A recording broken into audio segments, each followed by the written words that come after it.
Hello, everyone. Good evening. Tonight, I start a new series called the Archival Discourses.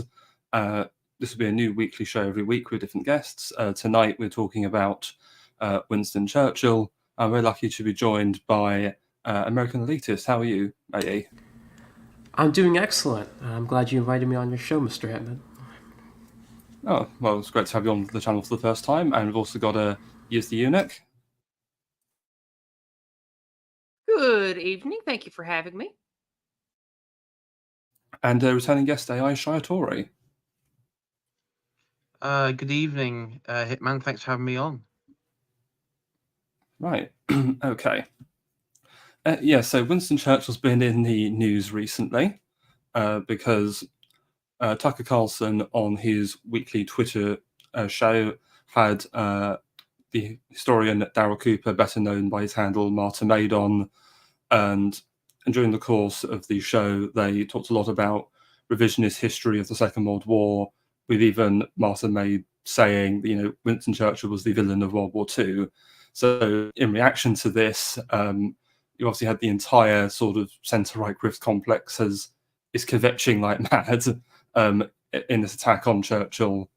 So just to sort of get us all started off with, I want to kind of get everybody's initial take on this. So we'll go around clockwise. So A.E., what's your take? I was kind of shocked to see Martyrs Made be interviewed by Tucker Carlson. That was kind of surprising, but a move in the right direction. Very white pilling to see that, and to see like open revisionism of like the sacred, Second World War, which the liberal like progressive world order is founded on. Like having some of those mythos be like attacked and opening, I think is a very great first step for many people, many normies and boomers. But I think what you also saw was, like you just mentioned, with the kvetching, right? Like all these, like, the center right, libtard, like center right cocks, like they immediately show their true colors whenever Mike you Cernovich attack. on Twitter. Yeah, like Mike Cernovich, these others, right? When you attack their presuppositions in the form of, like, Winston Churchill, who was like the preeminent, like, man of like the liberal post World War II order, they go insane, right? And they start attacking other right wing people. They show you exactly who they truly are. And I think that's a great thing. Like, it opens your eyes to see who your enemy actually is. That's my take on it. Okay, yes. I think that Winston Churchill is an anti-white pig who sold out his own country and who instigated one of the most horrible brother wars in our history. To spit on his grave. That's what I have to say about Churchill. Thank you, and AI.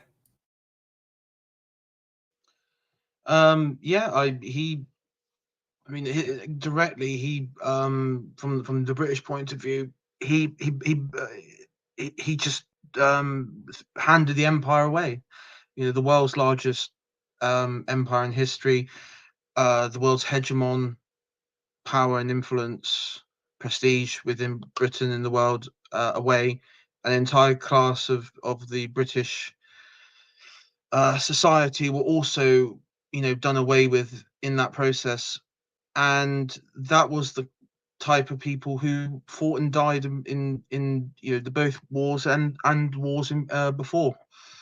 I mean, it is like, I find it hard to really compare a betrayal in history. I mean, I said on another stream that the people, the Griffith complex, as you mentioned, refer to him as the greatest Briton. I mean, Hitman, imagine if somebody came out and said that Orestes, the father of the last Western Roman emperor, Romulus Augustus, and someone said, oh, he was the greatest Roman.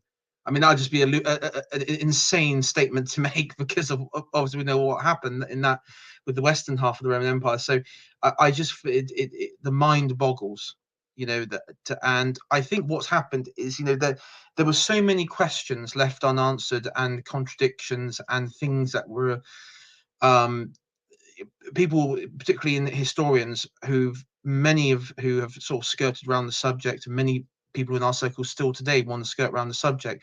But because, I mean, the trouble is just the reality of it is the reality of it is just, it's all naked to see now, because we are living in the effects of the after effects in all our societies what happened during that period.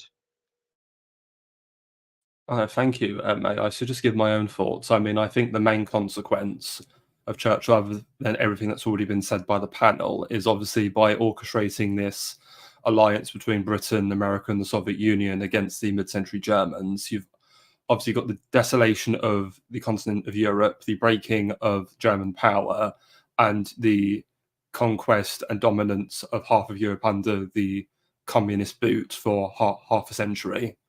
And which the effects are still felt to this day. And what I want to sort of do first is I just want to kind of look at a news article on all of this. And so we're going to actually go to Unheard, Who Is It For? There's an article by Mary Harrington. Well, I'm just bringing it up. Correct me if I'm wrong, AI. Hasn't she been on like the Lotus Eaters before? I think she has. I want to say so. Yes, I'm pretty certain she has been on an episode of Lotus Eaters. Yes. Okay. Can you all see my screen? Yes. Okay. So we go. Unheard. Darryl Cooper, World War II historian for the woke right. They love using that term, don't they? I first heard. James. What's his name? The smug twat. The smug. Sort of boomercon, chap who is incredibly anti-Christian, and James Lindsay. Thank you. Someone in chat. James Lindsay. Yeah. He's the first time I heard that phrase, I was from him, but I don't know where it originates from. But it's definitely yeah. I don't like using the word woke seriously at all. Like I say the word anti-white because I think that's a power word that works for us. And woke, if you use it seriously, only empowers the enemy. So I don't legitimately use that term at all. But as far as woke right goes, I know what they're talking about when they say that. And I think that's a phrase used to disparage people like us who are racially conscious and racially concerned about the well-being of our people, despite politics, despite the ugly things that we're supposed to care about, like surface level slop politics and look what the wokies are doing. let's call the left racist again. That'll work. Like when they talk about the woke right, that is a way to punch right and accuse the true right of being equivocal to what they call the woke, which we are not, and they should know that. No, thank you for that. That is, whenever I hear that term, it always irks me. But let's read with the article. So, the appearance on Tucker Carlson's X-interview series of Darryl Cooper, also known as Martyr Made, has set off an internet firestorm. The History podcaster claimed that Winston Churchill is the real villain of the Second World War, as he declined a peace offer made by Hitler in 1940 and insisted on continuing the fight. Cooper further asserted that the starvation of Soviet prisoners of war in German captivity was a logistical failure rather than a deliberate policy. Cue a chorus of knowledgeable people challenging these and other points in the interview, and a great many more denouncing them as Nazi apologetics and pure evil, and Cooper as a moron, sicko, and psychopath. I'm not a World War II buff and will leave critical commentary on Cooper's factual assertions to those qualified to undertake it. Instead, what interests me about the discourse is the way it reveals an evolution among the right towards an analysis of power and ideology, already consonant with that already well established on the woke left. Woke historical revisionism from the left is a familiar trope in the culture war. Just last week, we learned that the University of Nottingham has expunged the phrase Anglo-Saxon from its module on Anglo-Saxon England in the bid to decolonise the curriculum. Across the pond, since 2019, the Revisionist 1619 project has attracted conservative criticism, not just for factual inaccuracies, but also for the politically provocative move of challenging the received narrative of the American founding in 1776. Cooper's revisionism represents a right-wing equivalent of the 1619 project, a radical re-narrativization with a similarly tendentious relation to factual accuracy of a politically load-bearing set of historical narratives. It's also premised on broadly the same set of insights about the relation between historical narratives, ideology and power as left-wing woke revisionism, and particularly the crucial woke insight concerning the operation of power through language, narrative, and ideology. So just to stop there for a moment, I mean, I find that quite revolting to equate what Cooper's doing with the 1619 project, because as you would describe it, yes, the 1619 project is horrible, and anti-white propaganda. And also, I'd like to point out something here too, Hitman. They are accusing us of being equivocal to these people that want to invent history and purposefully, with malice, destroy and destabilize Western kind's historical connections. We aren't seeking to do that at all. We want to dispel the jingoistic propaganda lies of the United States Israeli war machine of the 1940 era to current. We want to disrupt the oppressive system of lies, misdirection, and false history that this current evil regime has put in place. Myself, everyone on this panel, and probably everyone listening to this stream, we are concerned about reality and truth and what actually happened and what actions we can take to actually make but to contribute to a healthier discourse about our identity and the survival and well-being of our people. That is not equivocal at all to these shrieking troons and anti-white BLM scumbags that are trying to tear up our culture by the roots and replace it with lies. So this is a completely specious and disingenuous attack on us. We are nothing at all like those people. We don't seek the same things, and we don't have the same reasoning. No, it also muddies the water, because what they're doing essentially is obfuscating the true enemy, and that's what the center right always does. It attacks the real right and covers for the left. And that's what they've always done. And that's why whenever you actually genuinely try to bring up real points like this, they immediately start kvetching and screaming about stuff like this because they're unserious people. And fundamentally, they're just part of the enemy team at the end of the day. Yeah. AI, is there anything you want to come in with? Yeah, I mean, I think what's incredibly inaccurate in all of this is this was a 1619 project and everything that which is effectively black and brown sort of a black and brown race nationalist take on the foundings of the United States, but it's for the idea is it's for their own sort of group, and it's a way of demonizing and persecuting white Americans. With the the topic of Churchill and the war period or the interwar period and post-war period, which is what is covered in this interview and mentioned in this article here. It's not really revisionist because there were plenty of people at the time and even after, decades after, who were writing about what really happened. See, and on my channel, I've been covering Richard Hilton, who documented quite in detail what happened in the interwar period and the post-war period, and how from Britain's point of view, the empire was deliberately betrayed and dismantled, who was behind it, why it happened. And you had organizations like the Empire League and other groups who were just completely excommunicated from polite society. They were completely sidelined. And so this isn't like a new sort of woke right-wing revisionist take or anything. This has been there. It's just the liberals and the have just persecuted these people out of civil society. But what's happening is which happens quite often, some ideas they just they permeate in the background. I mean, like Pat Buchanan and everything, the unnecessary war is an example. That's I've seen that been brought up recently because of the interview and various articles. So this has been in the ether for since the start of the Second World War. Actually, it's always been there. And as you said, these people are right. She's right about the that ultimately they are criticizing us for being ideologically on our side, ideologically committed to attacking this this narrative. But the whole purpose of what happened in the Second World War and what Churchill did was pure ideological motive to beat the mustache man at the expense of Britain, its financial interests and its power and its its empire. I mean, and it's just madness. As I said, there's been no event where anyone's chucked away their civilization for some ideological need to take out Mustache Man and hand over half of Europe to this Red Terror.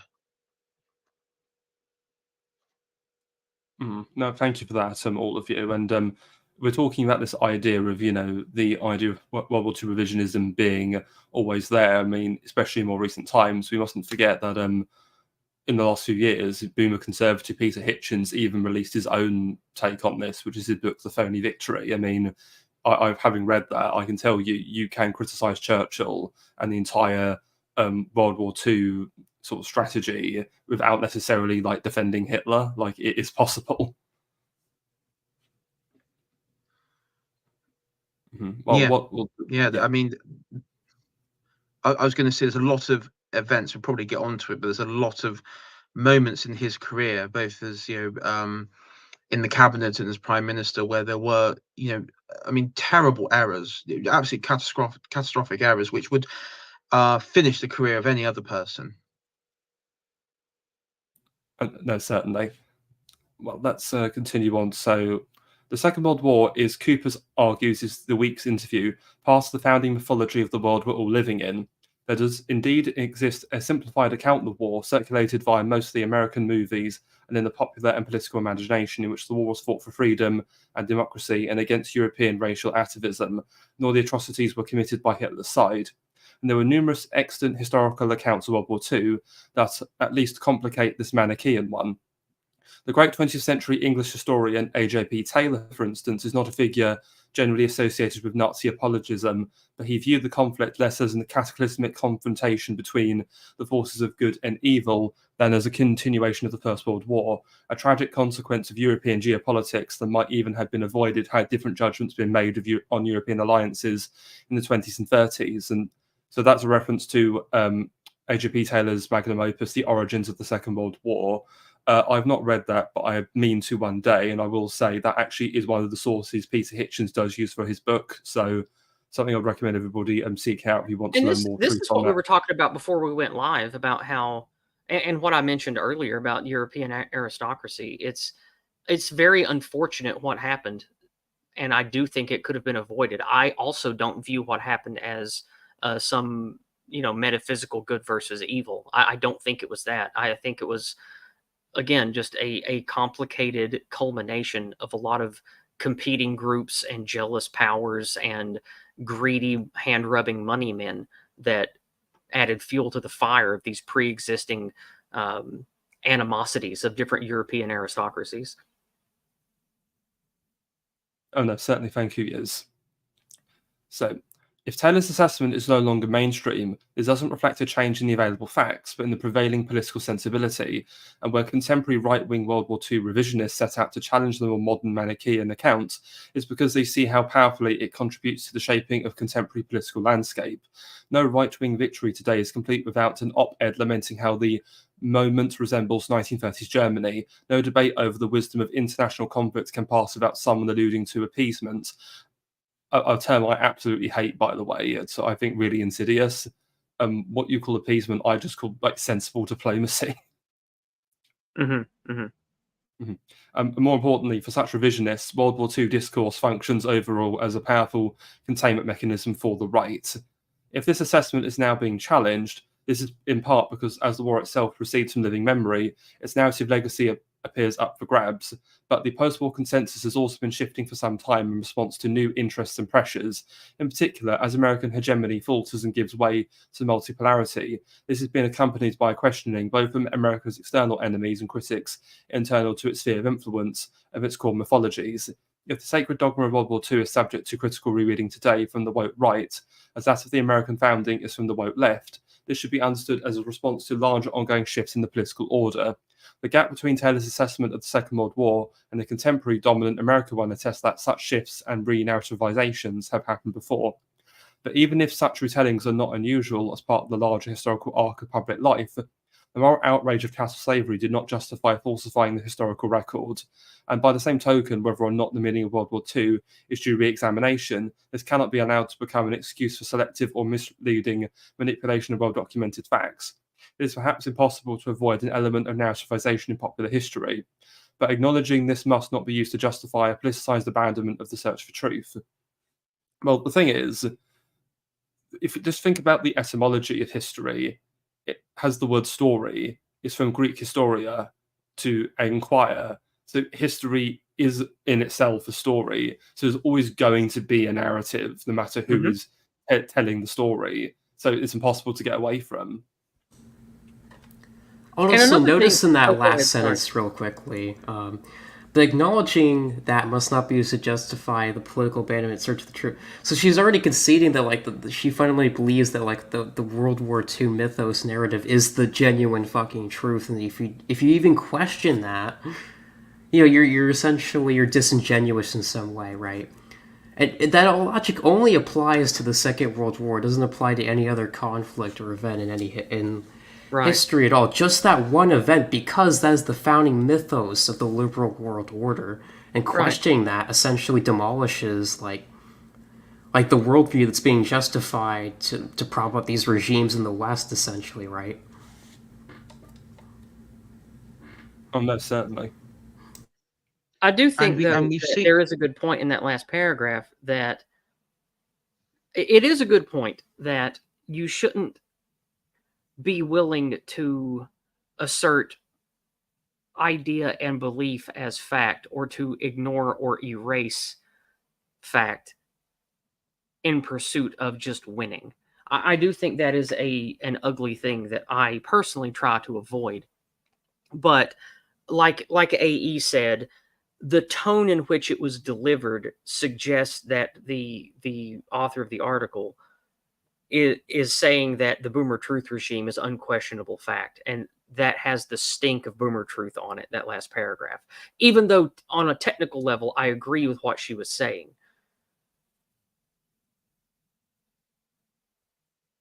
Oh no, yeah, no. I think she was trying to be.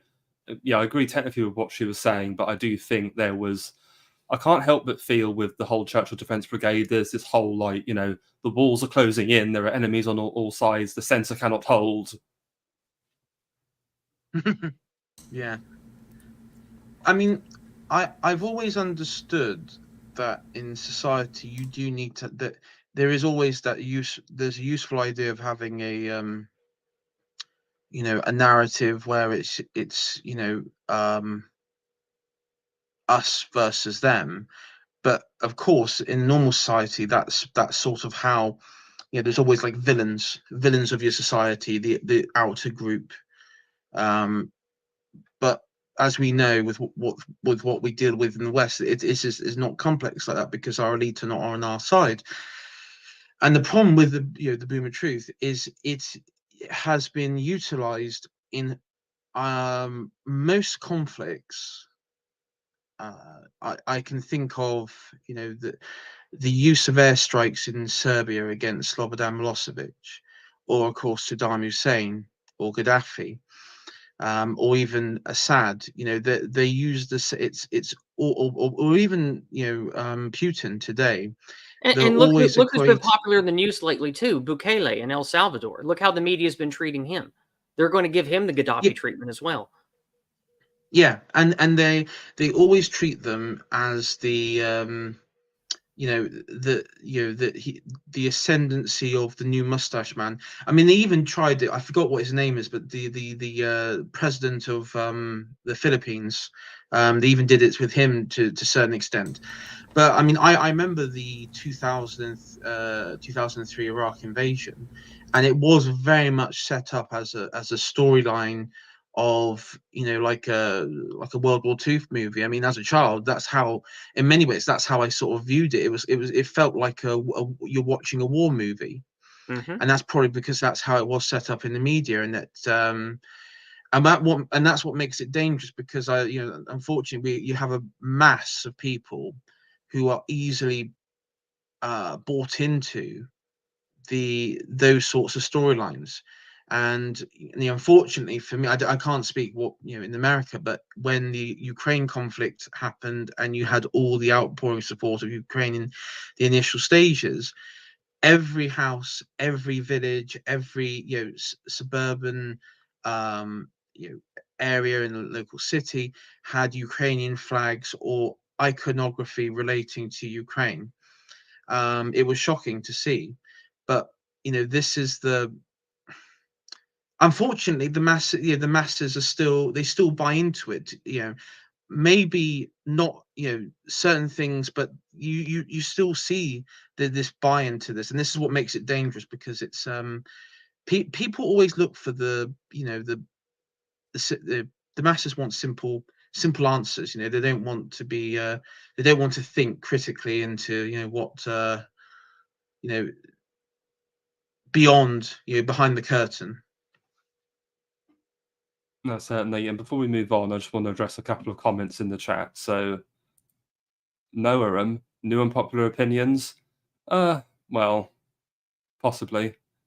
Maybe it'll get as popular as Euodiz one day, but that remains to be seen.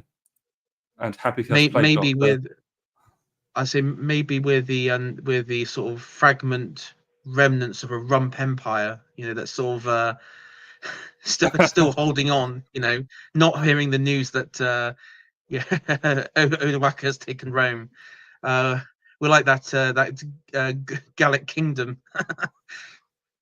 Oh, the kingdom of Swassar. Okay. Happy Curse Plague Swassar, Doctor. I yeah. like this unpopular opinions. Lots of UO undocumented migrants in the chat tonight. I hope you enjoy your refugee camp that is this stream. Oh, we've even got 99 Iron Duke with us. Good to see you, sir. Yes. And yes, he also has his own weekly show on a Saturday that AI is a frequent guest on. Yes, Splendid Isolation. Yes. It's a good stream. Splendid Isolations. Go check it out. It's a really good show. I just want to make another quick point about why the Boomer Truth regime, especially relating to Winston Churchill, was so dangerous. Like, not only the point AI just mentioned with it being used to, get the masses, hyped up for every war that, the progressive regime America wants to do, right? The other, aspect to it is, when you try to actually defend yourself against, the invasion of Western countries, well, suddenly you become Mustache Man and the narrative gets used against you, right? And the masses only believe in that one narrative because that's the narrative taught in school. And, especially if you live in Europe and if you question certain aspects of that narrative, whether they be correct or not, you get arrested. So that's the only one the masses are allowed to believe in. And so it also prevents any genuine, resistance or, actual opposition to the regime for being formed that can actually threaten it, at least narratively wise. Yeah, because if you make even talking about the unmentionable, 6 Gorillion or whatever, if you make all of that mythos punishable with prison times, fines, and destroying your livelihood, then it's impossible for a genuine opposition party to form. Exactly, and that's the point of it. Exactly. And not to mention any names, but there is somebody who has put a video and has frequently said, well, why should we dismantle the Boomer Truth and Churchill and all this, and because they don't see what used to be, we just find new myths around it. But the problem is the system doesn't allow for new myths, because there is nothing beyond or above the secular biblical, it's like a secular religious event, where you have the secular Satan and secular Jesus or something like that, and as we said, it is constantly used to commit great evil in this world. And emboldens. I mean, we've all watched with AA the Adam Curtis series. Okay, take the CIA, a brainwashing thing. All of it was done under the under the rationale that we will never have a National Socialism, corrupting the masses again. Take the the Sigmund Freud and his nephew, like propagandizing and manipulating vulnerable actresses like Marilyn Monroe and others, who many of them developed health problems and died way too young.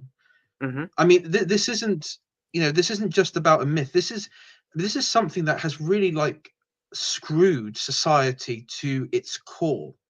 Mm-hmm. And we can't just go, oh, you would just leave it in place, let's create. No, we can't, because it's created this ridiculous fantasy and fiction, which is And why all of us are here today, and why people in chat are here today, because we know that this is just bullshit, and this is not how a real functioning society and people work. yeah, and it's more than that too. It's not just the disruption of the healthy flow of society along the lines of economics and trade and association. It's a metaphysical wound that doesn't heal. Knowing that your government and the corporations and and commercials on TV and children's cartoons, knowing that all of the elements of power, entertainment, and education teach your own people that just to love yourself is the original sin. To care about your people first is the original sin. It's this never healing metaphysical wound that makes everyone aware of it suffer and be angry and have impotent rage and not want to contribute to the society, to our society, because they know it's futile, because they know this society hates them. And so it's this never healing wound that just gets worse and worse. And I think that that pain and that frustration and that metaphysical hurt has driven millions of us to want to talk about it, even if it runs the risk of us losing our jobs or being put in prison, because we're just sick of it. We can't look past this horrible, unhealing wound that has been delivered to us. We have to heal it. We have to fix it, or we know there's no future. No, it helps create the circumstances which allow our enemies to win, right? Because every single time the genuine right tries to do something that would help us towards victory, right?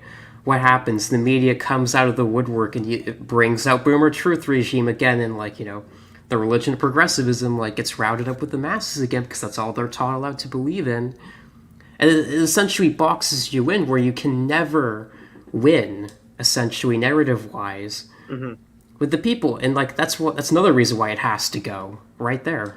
Yeah. No, thank you. And so I just want to move on now to some of the other brain dead takes on this whole situation. So here we've got Sorab Amari. There was a movement afoot on the online right to smash the notion of equal human dignity and to normalize eugenic ideas and overt racial hatred and anti-Semitism. I call its adherents the barbarian right. And Dr. John Carter, PhD, the barbarian right sounds way better than the distant right. Where do we sign up? Yes, I agree. Barbarian right sounds cool. And I hear. I prefer the Viking right. That's cooler. I was going to say it's sort of going into Germanic right. I mean, I like it. I mean, distinguish us from those gay Mediterranean types. Yeah. Oh, I wonder if Hunger's listening. He might get triggered if he hears that. But I've got our good friend Raging Mandrill. Me and the boys on our way to join the barbarian right. Yeah, I actually retweeted that one. I like. Yeah, that's a good one. Did someone say barbarian right? Yeah. Now how do you define the barbarian right? Well, Conan, what is best in life? To crush your enemies, see them driven before you, and to hear the lamentation of their women. That is good. I have a meme to share that I made from that quote. Let me send it to you on Twitter quickly here. It is perfect meme to share, and I made it a couple of years ago. Let me go to your inbox real quick. I would have sent it to you ahead of time if I knew you were going to share that Conan thing. Give me just a second to pull it up. I am pulling it up now. And while we're waiting, obviously... And this is safe to share on stream, by the way. It's not... It's safe to share on stream on YouTube. It's fine. Okay. Then we've got a wanker extraordinaire, Konstantin Kisin, with this awful meme. Hitler was evil. Hitler was evil. It's extremely delicate and nuanced topic. Like that's just high verbal IQ, I guess. I mean, Charlemagne had him. an amazing take about these people where it's like there's a cum tank underneath, like, underneath, like, Downing Street that these people like suck out of religiously, That's so And that's gross. exactly So what funny. they are. I hate to say it in that such a crude way, but that's what they are.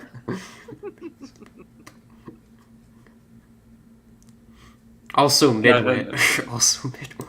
Yeah, no, you're not wrong. If you want to pop open that didn't meme, it's set Constant- now. Yeah, that's I what think I'm just bringing it up. Yeah.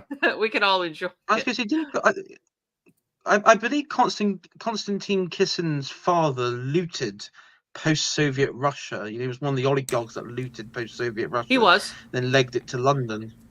Of Yeah. course. as their people's biospiritual nature requires. That's how they operate. The eternal Kazakh raider.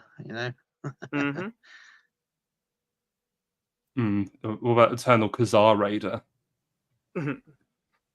But it's what is best in life to crush the anti-white vermin, see them driven before us into the lamentations of their bugmen. I can. Wonderful. Thanks for I'm showing glad that. I'm glad you like that. Okay. Well, let's get it back 1 moment. So, yeah, this was the only shit thing you put on this timeline. If we go, I mean, he also retweeted that he oh. bought Winston Churchill's book. Oh yeah, yeah. Just he's got to guzzle all that cum, I guess. He does. They love it. Like I don't even know. Yeah, he also wrote an article, but we can't read it because it's like behind a paywall. So, and then something else that happened. Martin Maid was actually approached by this British historian called, let me find it. I think it's like Andrew Roberts. I think his name is like an aristocrat, and he said, "Well, I'm flattered, but here we go." Yeah, a British outlet asked me to literally debate Andrew Roberts, Baron of Belgravia, member of the House of Lords, and author of the whole shelf of books in my library, including the best one on Napoleon, about last week's controversy. Hi, blank, thanks. But are you crazy, Aha? As much as it would be an honour to meet one of my favourite historians, even in a hostile setting with a stack of misconceptions about what I think and who I am, I've read enough of Mr. Roberts' books to know how that would go for me. Perhaps I'll take you up on it after I finish my upcoming podcast series on the topic and my thoughts are more fleshed out and organised.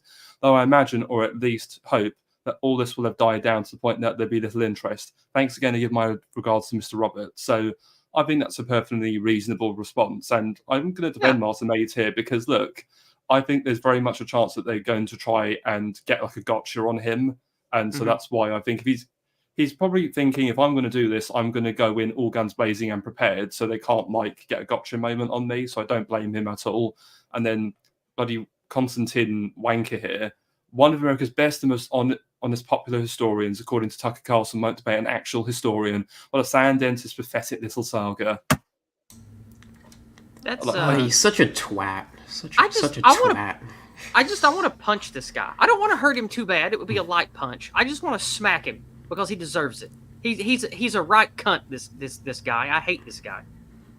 Yeah, he's insufferable. He's what Nietzsche would call the last man. Like just this absolute fucking bugman millennial. And of course he's a midwit. He guzzles up the World War II cum narrative. He loves it. Well, that's enough of the centre-right twattery. Well, what I'd like to do actually is Martin Maid actually wrote a Substack post to this whole story, and it's quite long, so we're not going to go through it. But in the sort of intro part of it, I came across this Twitter thread. So there's this fellow here on Twitter called Gray Connolly, and he's friends with Martin Maid, and he actually did a sort of Twitter thread response to his discussion with Tucker, and I think it's worth going through it because he wants to try and sort of set the record straight, as it were, with some of the history surrounding the origins of World War II.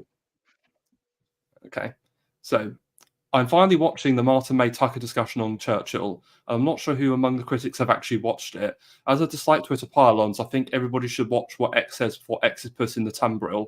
My response says a Churchillian below. Firstly, it astounds me, and no doubt many in the old empire. By the way, from what I've seen, this guy, I think, he lives in Australia, so he's someone who's Okay. very to the British Commonwealth. And yeah, so firstly, it astounds me, and no doubt many in the old empire, why Americans in 2024 are so invested in the British Empire in the 1930s, when the Americans of the 1939 to 1941 period wanted no part of World War II, and the US had to be bombed into World War II, and it was the Nazis who declared war on the US. All of that true, by the way. But 85% of the American public did not want to get involved in World War II. And so moving on. Secondly, there's a very little Darrell says that was not said earlier by many revisionist historians of the same period, especially British ones, wondering why they went through 2 continental wars that cost them their vast seaborne empire. CF Alan Clark, John Charmley, A.J.P. Taylor et al. In the 1930s, the British Empire security arrangements were faced by the assertive dominions Australia, Canada, New Zealand, South Africa, and a growing problem of securing them, Suez, Singapore. No one in the British Empire wanted another European war and assumed a French military lead. But it should be noted that obviously, well, you talk about assertive dominions. Well, they're assertive when you call them into a global war and you get them all killed, like in the hundreds of thousands on the battlefields of Europe. So that's part of the problem. Every part and class of the British Empire had suffered grievously in World War I, and its death toll, as well as wounded, shell-shocked, mentally broken, were a part of every family's experience, including my own, and no one wanted another war. Alan Clark on post-World War I captures this here. Yeah, we won't read that. So in the 1930s, my focus is the British Empire, especially the Committee of Imperial Defence, headed by Colonel Sir Maurice Hankey, a great man, was holding on to what we got and staying away from continental squabbles. This view was held by every Briton who was not a crank. I'm a great admirer of the Churchills, plural. The Churchill family gets its start when John Churchill, the patriarch and brilliant soldier, deserts James II for William of Orange. He serves Queen Anne, fights Louis XIV, and becomes Duke of Marlborough, Blenheim Palace, etc. Yes, and thank you for bringing that up, because there is a level of, national betrayal in the Churchill family. First, you've got John Churchill, the Duke of Marlborough, who literally betrays his own king for William of Orange and instigates what our friend Apostolic Majesty calls the Dutch coup. So you literally betray your own king for a foreigner to come in. Like father, like son. And then the infamous Churchill, great grandfather and son. And then the infamous Churchill we hate sold England out to a different kind of Dutch, if you take my meaning. Yes, the financiers did congregate in the Netherlands. Yes, and however, the price of success is in the Churchills are viewed as untrustworthy and unreliable. The late Lady Diana Spencer, herself no stranger to this establishment scepticism as Churchill. Just to clarify, Lady Diana Spencer is late Princess Diana, the first wife of King Charles III, who obviously died in 1997. She was actually a distant relation of Winston Churchill. Winston bears the baggage of his dissolute father, Randolph, and his American mother. Even Winston Churchill's worst critic would concede he was an exceptionally brave man. My favourite Churchill story is that he, after the Gallipoli disaster, the Dardanelles plan, he did have merit, went to fight in France in 1916 with the Royal Scots Fusiliers as a form of penance. Okay, I suppose that's a fair point. Do you know much about his service in World War I, AI? Well, yeah, I mean, he and this is the thing. I think me and Iron Duke have discussed this on an individual level. He did, he did serve on fronts in I think in Sudan, in Northwest Frontier, and in the trenches. So he did, he was. I mean, he wasn't like a cowardly figure in that sense, but on a grand scale, I mean, yeah, I mean, it's just long lines of fuck ups and blunders. And then, of course, politically, he went into literally just moronic setting off the family heirlooms. I would say also on the he did during this entire period he was indebted to a number of people. He was constantly in debt, and that was something that was quite well known at the time. and of course he did flip between parties as well. As Iron Duke mentioned, he was detested by most conservatives in the 20s and 30s. I mean, the Gallipoli one, the Gallipoli failure was, I mean, it was massive. And also, if you look at a map, imagine the Ottoman Empire, but if you look at a map of Gallipoli, it was, I mean, the purpose was to to basically attack from Launchpad into Anatolia, and then of course up into Istanbul. No, Constantinople. We'll call it Constantinople. Occupied Constantinople, and in the end, the Ottomans had a victory, and thousands of British and Commonwealth were needlessly killed in this massive failure, this massive military failure. Thank you for that. And just address Iron Duke's point about him flipping parties. So that's something I think that really goes to show you his moral character, because flipping parties, where you move from one political party to another in a parliamentary or democratic system, it's very rare occurrence, and most MPs, politicians, are usually loyal to their parties. Not Churchill. Not only does he defect from the Tories to the Liberals just before the Liberal landslide in 1906, he later, 20 years later, before the collapse of the Liberals, defects back to the Conservatives. So he defects twice, which just shows you how much of a scheming scumbag opportunist he was. Mm-hmm. There's just a comment in the chat I just want to address quickly from my good friend Hunger. Only 17 subs and 2 you can get super chats. Super chats should be enabled if people want to send them. Hunger, are you saying that they're not enabled? You can't send them? I don't think that you're allowed to get super chats on YouTube until you have 1,000 subscribers. You can be monetized before then if you have the appropriate amount of hours and views of material. But I don't think you can receive a super chat until you have 1,000 subs. I think that's how that works. I've gotten super chats before, and from what I've read, you need 500 to get super chats. So maybe they might have changed that, or I had it wrong then. But on my interface, I do not have a super chat button. I only have an emoji button. It does not give me the option to send a super chat in the chat when I go look. Yeah, Happy Cosplay Doctor's also saying that. I might have to look at that in a moment and see what's wrong, because I thought it was enabled. But let's keep going through this thread. So by the 1930s, Churchill was a fringe figure. He's viewed as a crank and relic, and few listen to him, even as he becomes the prophet without honour in the Parliament on the Nazi menace. Churchill was also distrusted, as he was a Francophile in the way few Britons of his era were. By the late 30s, the British government is engaged in a massive rearmament programme. Britain enters World War II much better prepared than commonly thought. This programme was opposed in whole or in part by the British Labour Party, very weirdly given that it was notionally anti-Nazi. Yes, that is a very strange position with Labour in this period, by the way. Labour are avowedly anti-German and really want to go to war, but at the same time they don't support rearmament, which is a head-scratching moment. It's like, we want to go to war, but we don't want to rearm. I mean, leftoids don't make sense. They just don't. That's why they're low IQ.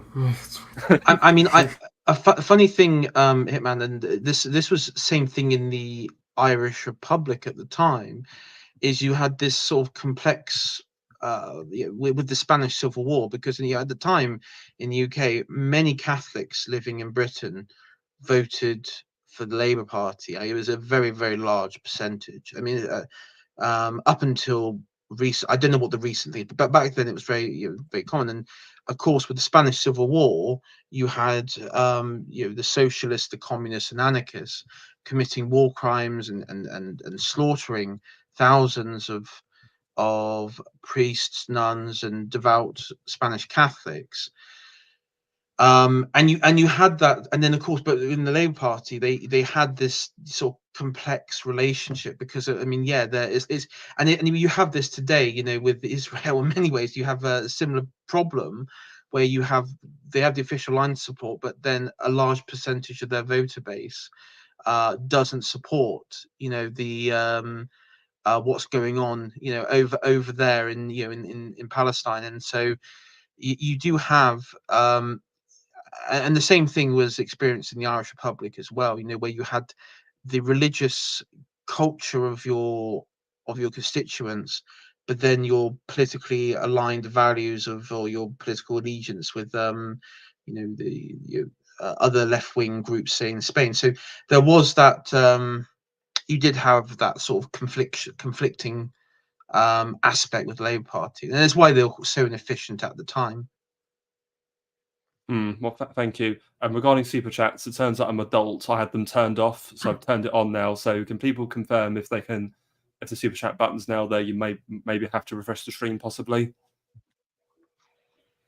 But I'll carry on with the thread. So the priority in the 1930s of British security is the North Sea, the Atlantic, Canada, the Mediterranean, Suez Canal, the Middle East, India, especially Singapore, Australia, New Zealand are all seaborne concerns, and especially Japan, not squabbles on the European continent. Come the Munich Conference and agreement in September 1938, these empire concerns dominate. British Empire peoples do see almost uniformly the result of Munich as good as it avoided war, and if bad, it at least buys time for more rearmament. Churchill was very much the tiny minority. Okay. So when 1939 begins and the road to war is trod, it's very reluctantly done by the British for reasons above. The British Empire is a benign empire, sorry haters, and does operate as a family affair, and no one in the family wants to waste any more of the lives of the king's subjects. I mentioned all of this backstory as Winston Churchill himself only becomes Prime Minister in May 1940 as a result of the Norway debacle and a widespread lack of confidence in Neville Chamberlain, who has cancer and dies in November 1940. Churchill is popular in the country, but not SW1.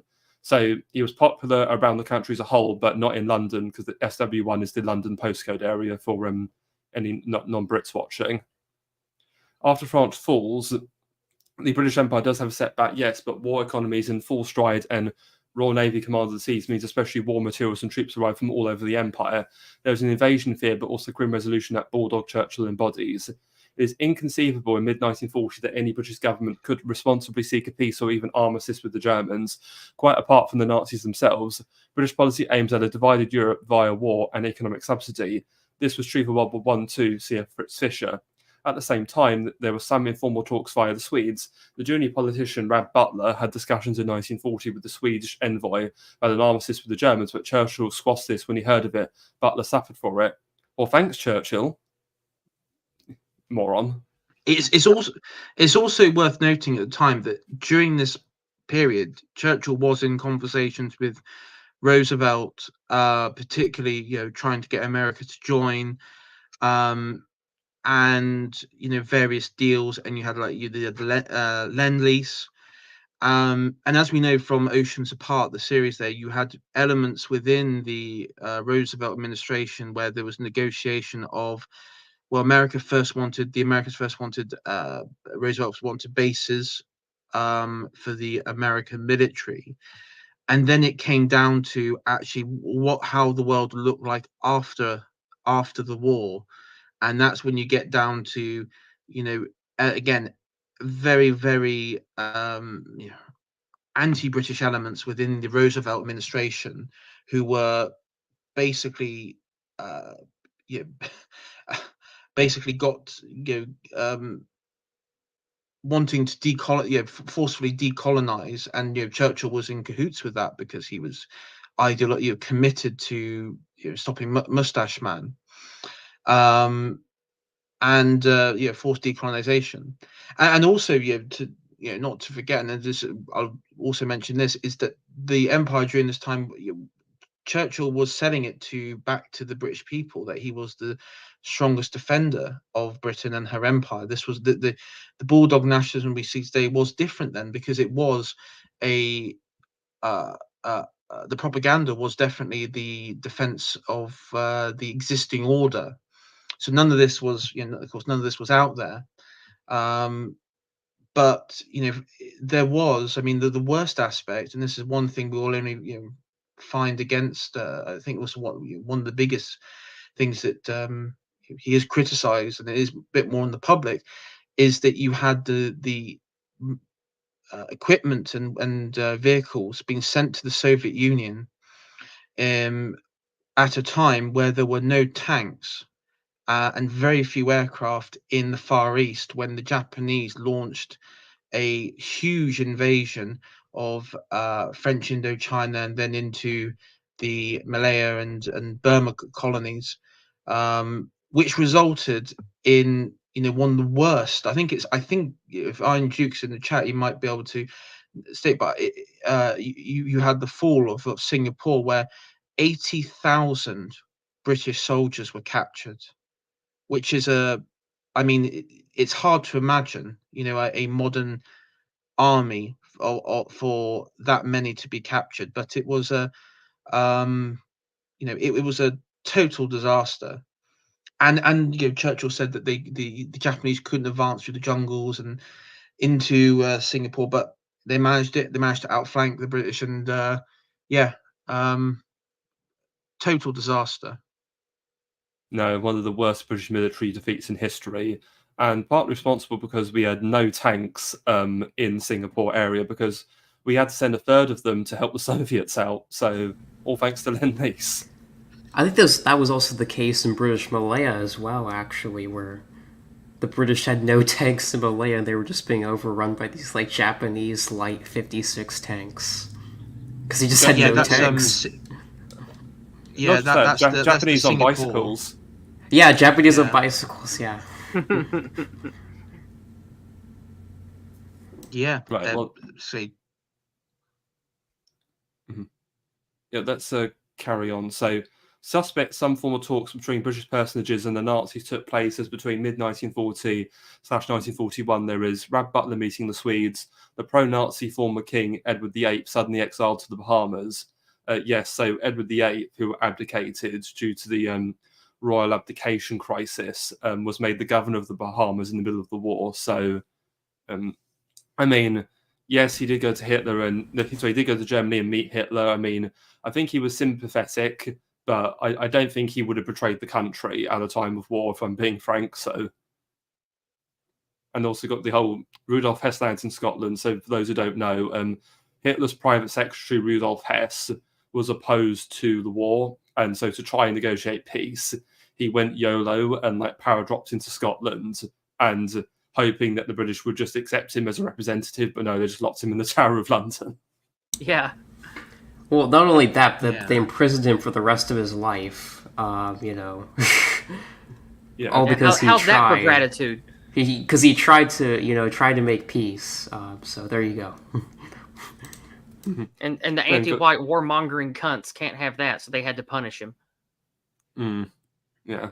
So Churchill and his government and the Empire, however, were never going to make peace. There would be no surrender. The formerly Allied French fleet was sunk by the Royal Navy at Iran in July 1940 as a sign of the British ruthlessness. Germany was bombed, etc. So this is the reference to the Mers El Kabir incident, where the Churchill feared the surrendered French Navy would be handed over to the Germans. So he just completely scuppers and sinks the entire French Navy at anchor. So, yeah.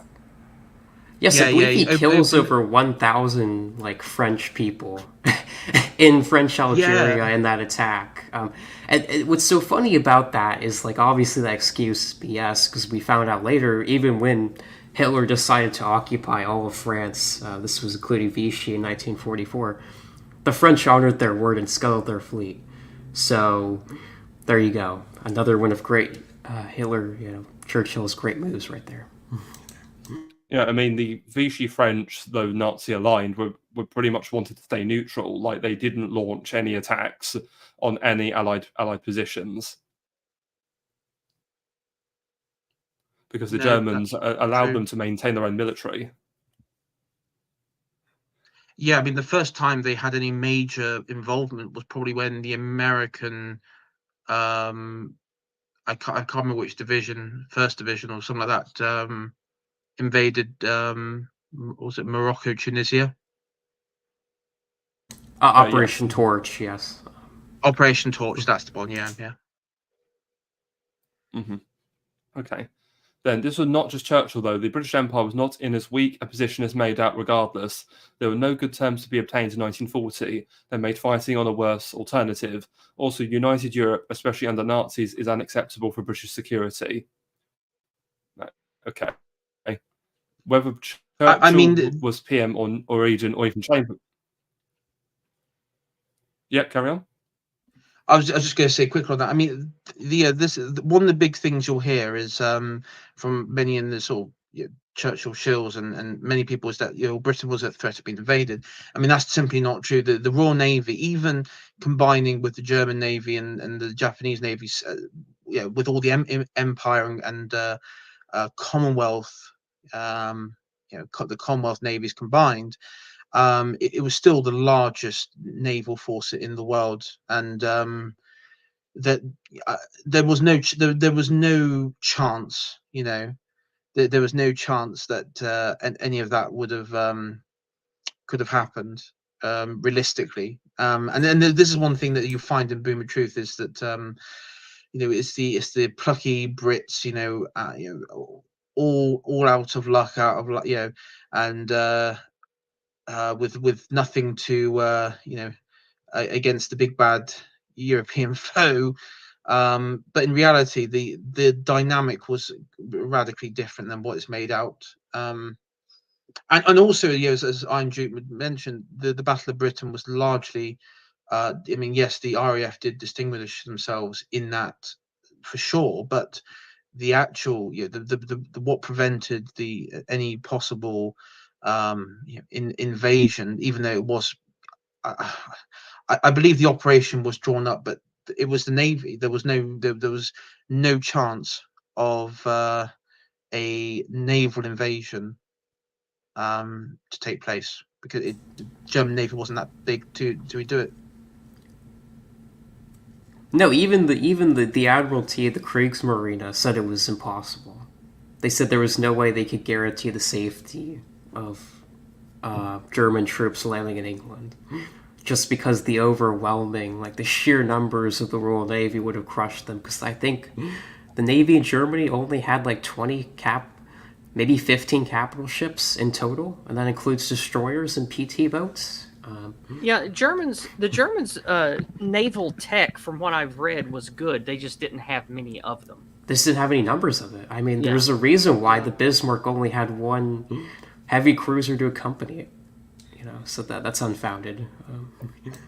And also another point to break out is the Germans invested all of the naval capacity into building, this big state-of-the-art battleship, and what was it sunk by? An aircraft carrier. Yeah. So, moving on. So, whether Churchill was the PM or Eden or even Chamberlain, there was no way the British government would have concluded a peace with the Germans in mid-1940, and especially not given what it might signal to the Japanese about British resolve. No one knew what the Americans would do. Winston Churchill was not any villain, but simply a prime minister. He was the head of a wartime coalition government that was, come what may, committed, as was all in the parliament were, to see the war through, even at the destruction of our empire. There was no alternative. I actually disagree with that. I do think there was an alternative. Yes, I agree. I think we're coming no to alternative.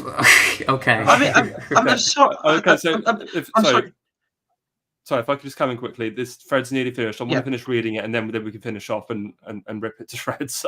So in short, there was no room for compromise with peace in 1940. No British leader would ever have agreed to leaving almost all of Europe under German control, and no Dominion leader would have concurred either.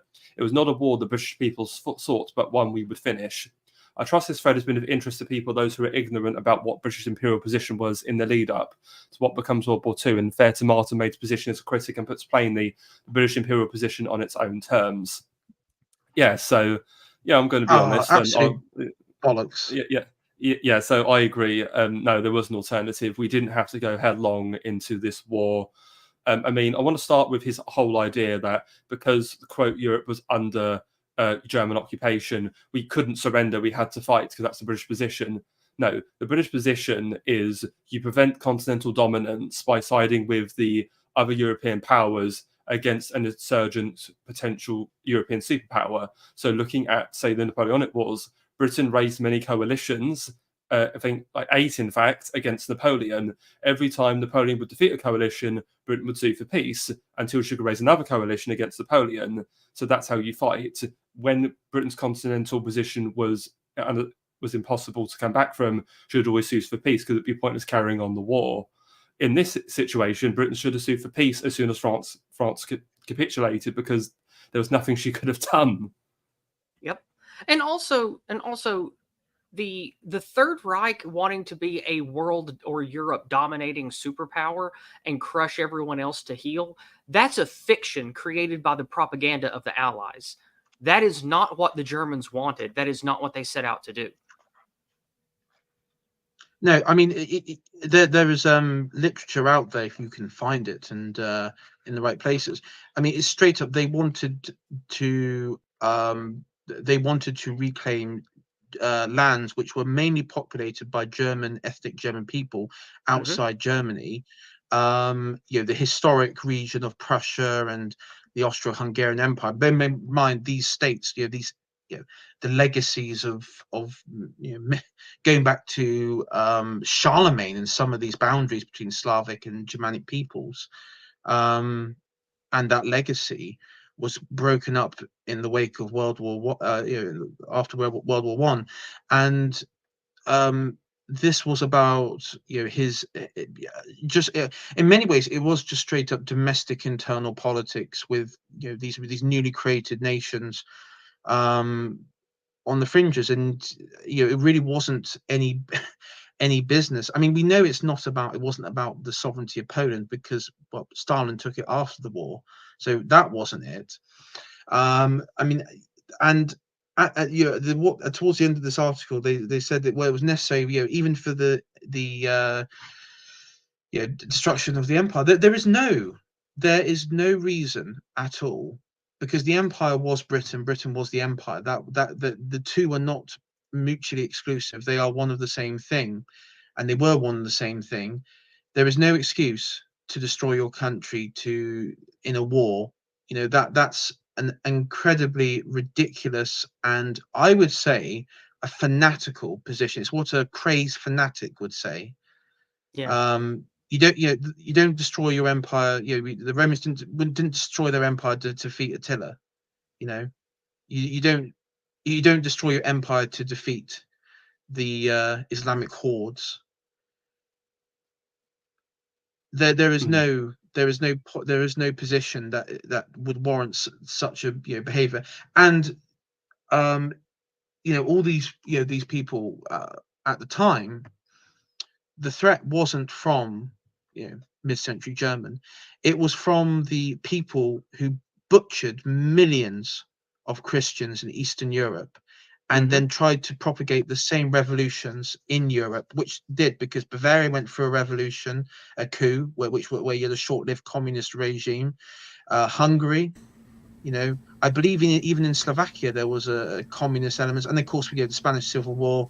You had militant leftism in the Balkans and in Italy. So the threat, really, if you were to talk about a civilizational threat at that time by contemporaries, was actually from the Soviet Union and their influence in Europe, trying to create sister revolutions. And I've seen people try and sort of justify it, the war, saying, oh well, look what we did with Napoleon and everything. Well, I would say Napoleon was different. He was a radical Jacobin who's while the Jacobins were overthrown, the idea of the French Revolution was in itself an anti-Christian movement at large, and that he was a genuine threat to Europe because he was upending European society. I mean, he was the one to abolish the Holy Roman Empire, for God's sake. So you can't, the two cannot be compared. Right. Especially in terms of ideology, because when a nuanced and I would even say neutral view of what the NSDAP set out to do in the beginning, and then what the Reich wanted to do during its heyday, it wasn't that they just sat around one day and were like, you know what, we really hate these homosexuals and these Jews, let's just kill them all. No, it came to that because the enemy was and always was Marxism and communism. And the reason why there was so much Jewish overlap is because of the obvious. That ethnic group was like 95% of who was behind leading and funding all of the Marxist mind poison being pumped into everything. And it was coming from the regime in Russia. And so that is what they were against, and that's what they wanted to stop. And so in that, it was very different from like a Napoleon or some type of threat to all of Europe. No, the Reich, from the beginning and all the way to the very end, when they were doing horrible deeds like the rest of the superpowers, they wanted to save Europe from the anti-Christian, anti-white mind rot that was being pushed into everything, primarily by this one ethnic group and their allies. Yes, I do. Yeah, 100%. And I would also state, because me and Hitman live in the UK, we also love the nation of Israel, etc. And we agree with the UK government on all things. Whatever the doctrine is today, God knows. Yes, I concur. Thank you, AI. I do want to make a quick point, though, because like that point that this fellow made, where he literally just said something that was so obviously stupid, where it just made me laugh, like where he said, literally no British leader in 1940 would have even entertained peace at all, not even Neville Chamberlain. Such an idiotic statement, where it's just like, even though I hate Winston Churchill with a passion, he almost, as we've seen with all historians who have brought this up, he almost considered a peace offer from the Führer of Germany, which would let them keep their empire. But he was a warmonger, so he wanted to continue the war. So that idea is such an idiotic statement. I want to defend like Neville Chamberlain here, because he was such a great man who actually tried to prevent another European war. He witnessed the destruction of World War I firsthand, personally, and he was pretty successful at that. Maybe if he lived longer, we could have prevented the warmongers of Churchill getting into office and messing that up. But that idiotic statement where it's like there's no other option but to declare war that's something like an insane radical would say, an insane fanatic, which is exactly what he is, these Churchillites. The iron grip of the Boomer Truth regime has to be broken. Because it is a religion, fundamentally, at its core. It is religious, because it is. No, certainly. And just want to come over, because we talked about this idea of Churchill working with the communists, who got our good friend AM here. So this dude, Ian Hallworth. Winston Churchill also opposed communism, by the way. AM, look at the percentages agreement, my dude. Yes, so for those who don't know, the percentages agreement was this deal Churchill tried to strike up with Stalin at the very end of the war, where they literally were like, okay, let's carve up Eastern Europe into spheres of influence. So, okay, let's do 50-50 in Romania. You, Stalin, you get 90% in most of Eastern Europe, and I, Britain, get 90% in Greece. Sounds fair, right? So not needed to carve it up. It's pathetic, because Greece is the only country Britain gets a majority influence over. And there's the thing: Britain was in no position to enforce this, because when Truman discovered it, he hit the roof. And also underneath, if you're still not convinced, look up Operation Keelhaul. For those who don't know, that is one of the most evil things the Allies did. Basically, Operation Keelhaul was the Soviets demanded that all Soviet exiles, so people who had fled communism, living in Western countries of Britain and America, had to be forcibly repatriated back to the Soviet Union for trial and execution. So, yeah, lovely. And this that didn't happen in New York, though. I was just going to say, this is why I say that these problems have been in our countries for a long time. When you look back at the money men and the Marxists and all these other people, especially the God's chosen people we are not allowed to name, they have been connected and influential and pushing this shit before there was even a World War I. And then all throughout the horrible brother war period of the early 1900s, this cancer, this rot, this corruption was in all of our governments and all of our institutions, and it was building, and it's only gotten worse since then. No, absolutely. Okay. It's funny because there is a legacy. You're going through Richard Hilton. So something Yizz just said there was that there was this point in the interwar period where you had these, I guess you could say civil servant types in the empire, like in India, for example. He uses one example where you had this class of person, the civil servant dutiful to Britain and Britain alone, who, his word was his bond, and many of the natives would accept a British man's word because he would always deliver. Like if you didn't have money with him and he wanted to make an investment or something, they would know straight away that he would get the money, and that was sort of Richard Hilton's take on it. And then you had this like managerial type that came in, who constantly was in debt, fleeced natives, and basically made themselves out to be little crooks. As Hilton puts it, like little, deceptive types who would constantly burn bridges and really like screw over their own allies and friends. And that sort of governmental policy way of behaving has endured all the way to today. Yeah. No, certainly. Thank you. So at this point, I actually want to move on to one of the videos I want to watch tonight. So recently, Sargon Carl Benjamin put out. He's been making videos on his main channel again recently, and he put out one called "Was Churchill the Villain of World War II?" So let's watch this. If any of you guys want to comment, I'll pause and we'll go from there. Be prepared for cringe.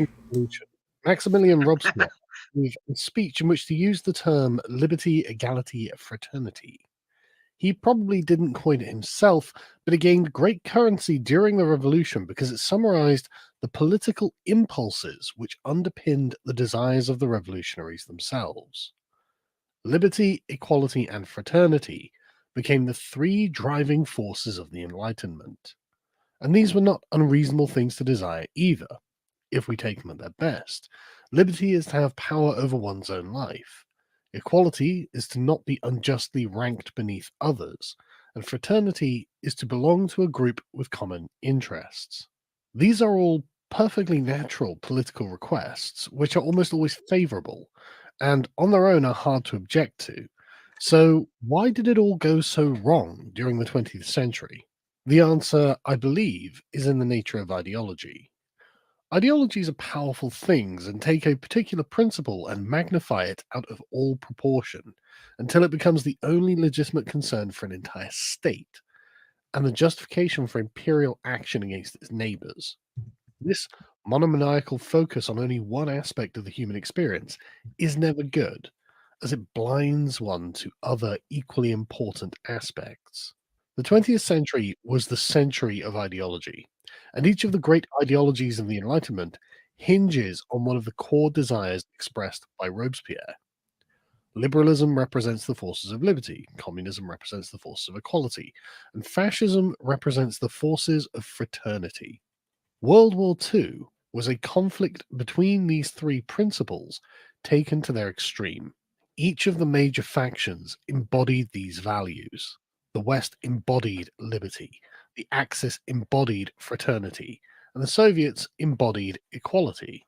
The defeat of the Axis in World War II led to what we call the post-war consensus, and the fall of the Soviet Union led to the international liberal order being the dominant ideological system leading into the 21st century. The fall of the Nazi regime had discredited fascism entirely as a political force, and for a time in the late 20th century, it seemed that the fall of the Soviet Union had discredited communism as well. One might think, then, that the triumph of liberalism would create free, pluralistic societies which had no great ideological rifts within them. And for a time, in the late 90s and early 2000s, that seemed to be the case. However, comments at this point, I would say this is actually quite a strong opening from him thus far. Well, what are your guys' thoughts? Yeah, it's not horrible so far. Let's let it roll before. Let's keep going. Yeah. I just want to Yeah, just let it roll. comment. So Noam, what do you mean by fraternity? So by fraternity, he means brotherhood. So essentially nationalism. If we're thinking of these French revolutionary ideals, it's égalité, fraternité, liberté. Fraternité is French for brotherhood. That's what they mean. Yeah. Right.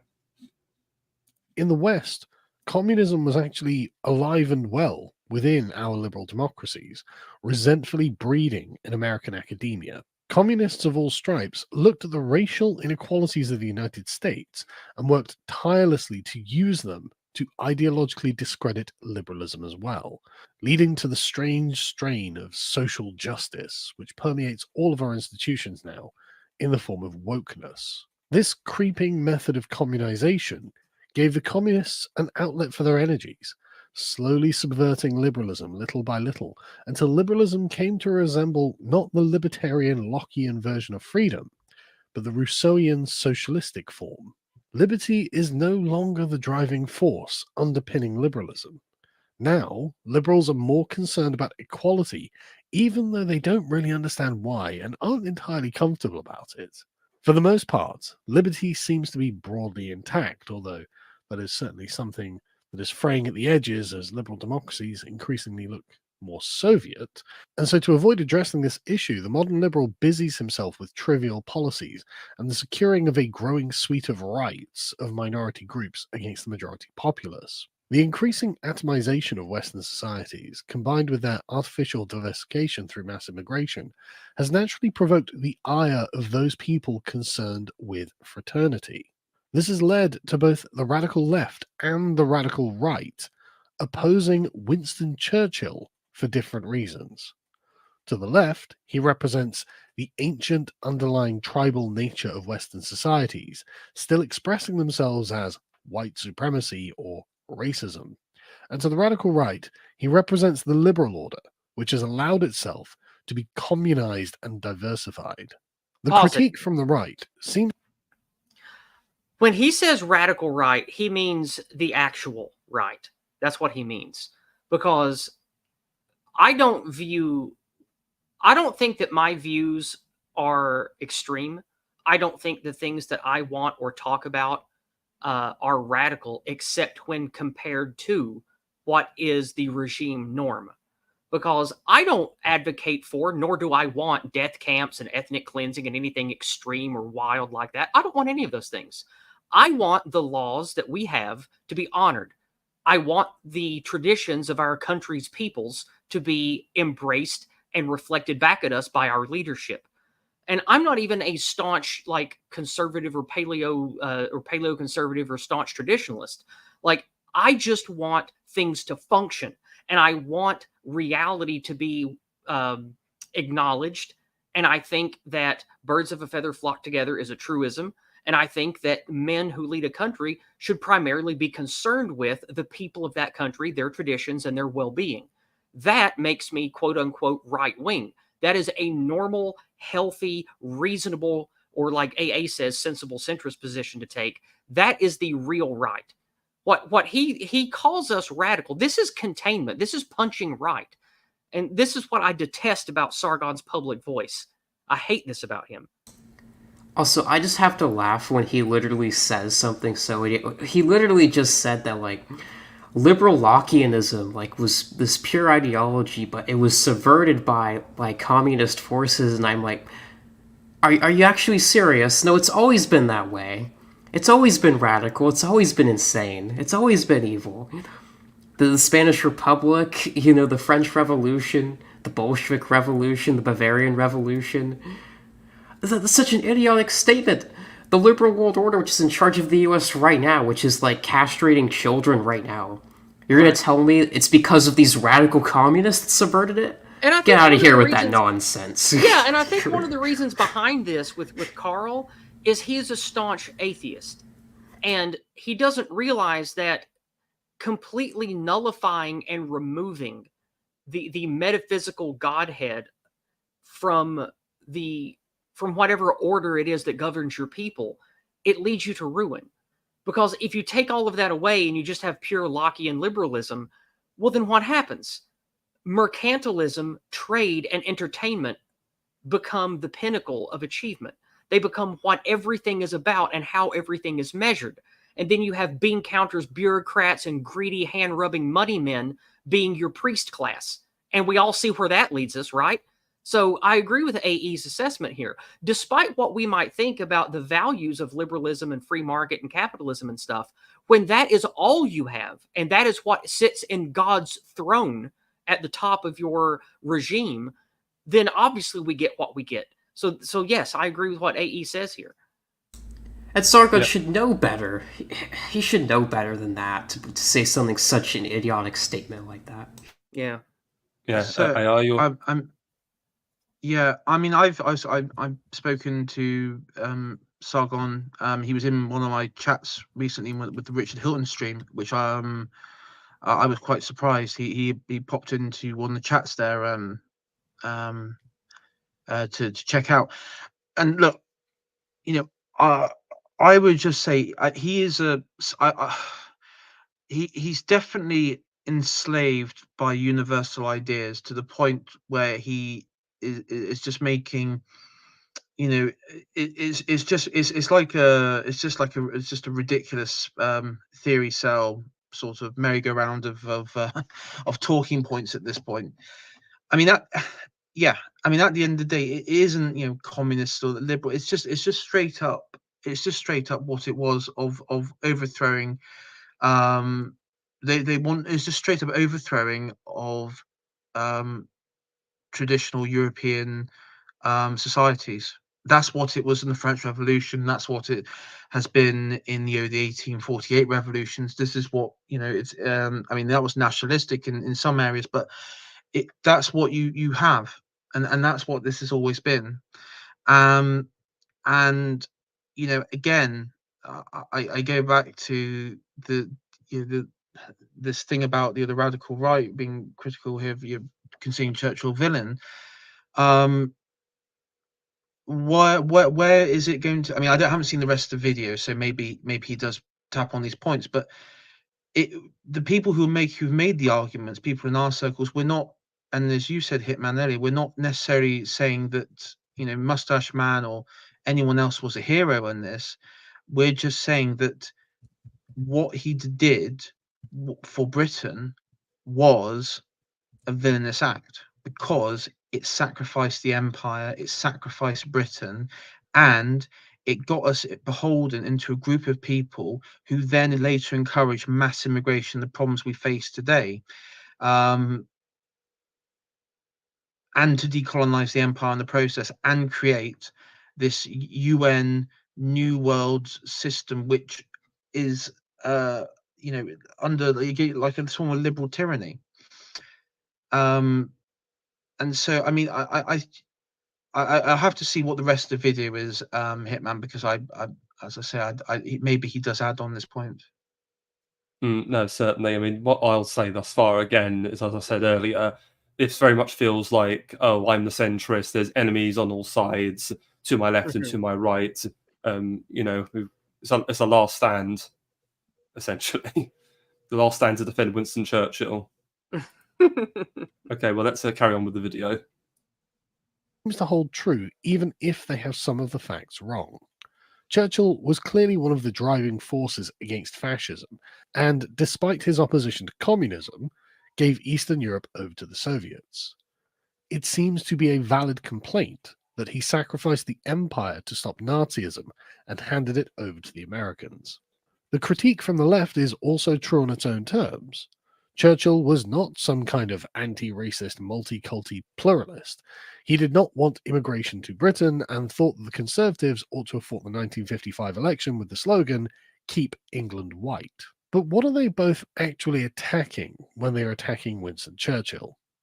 I think Churchill is being used as a totem to represent the liberal West, and overthrowing his mythos is the means by which the post-war liberal consensus can itself be deconstructed.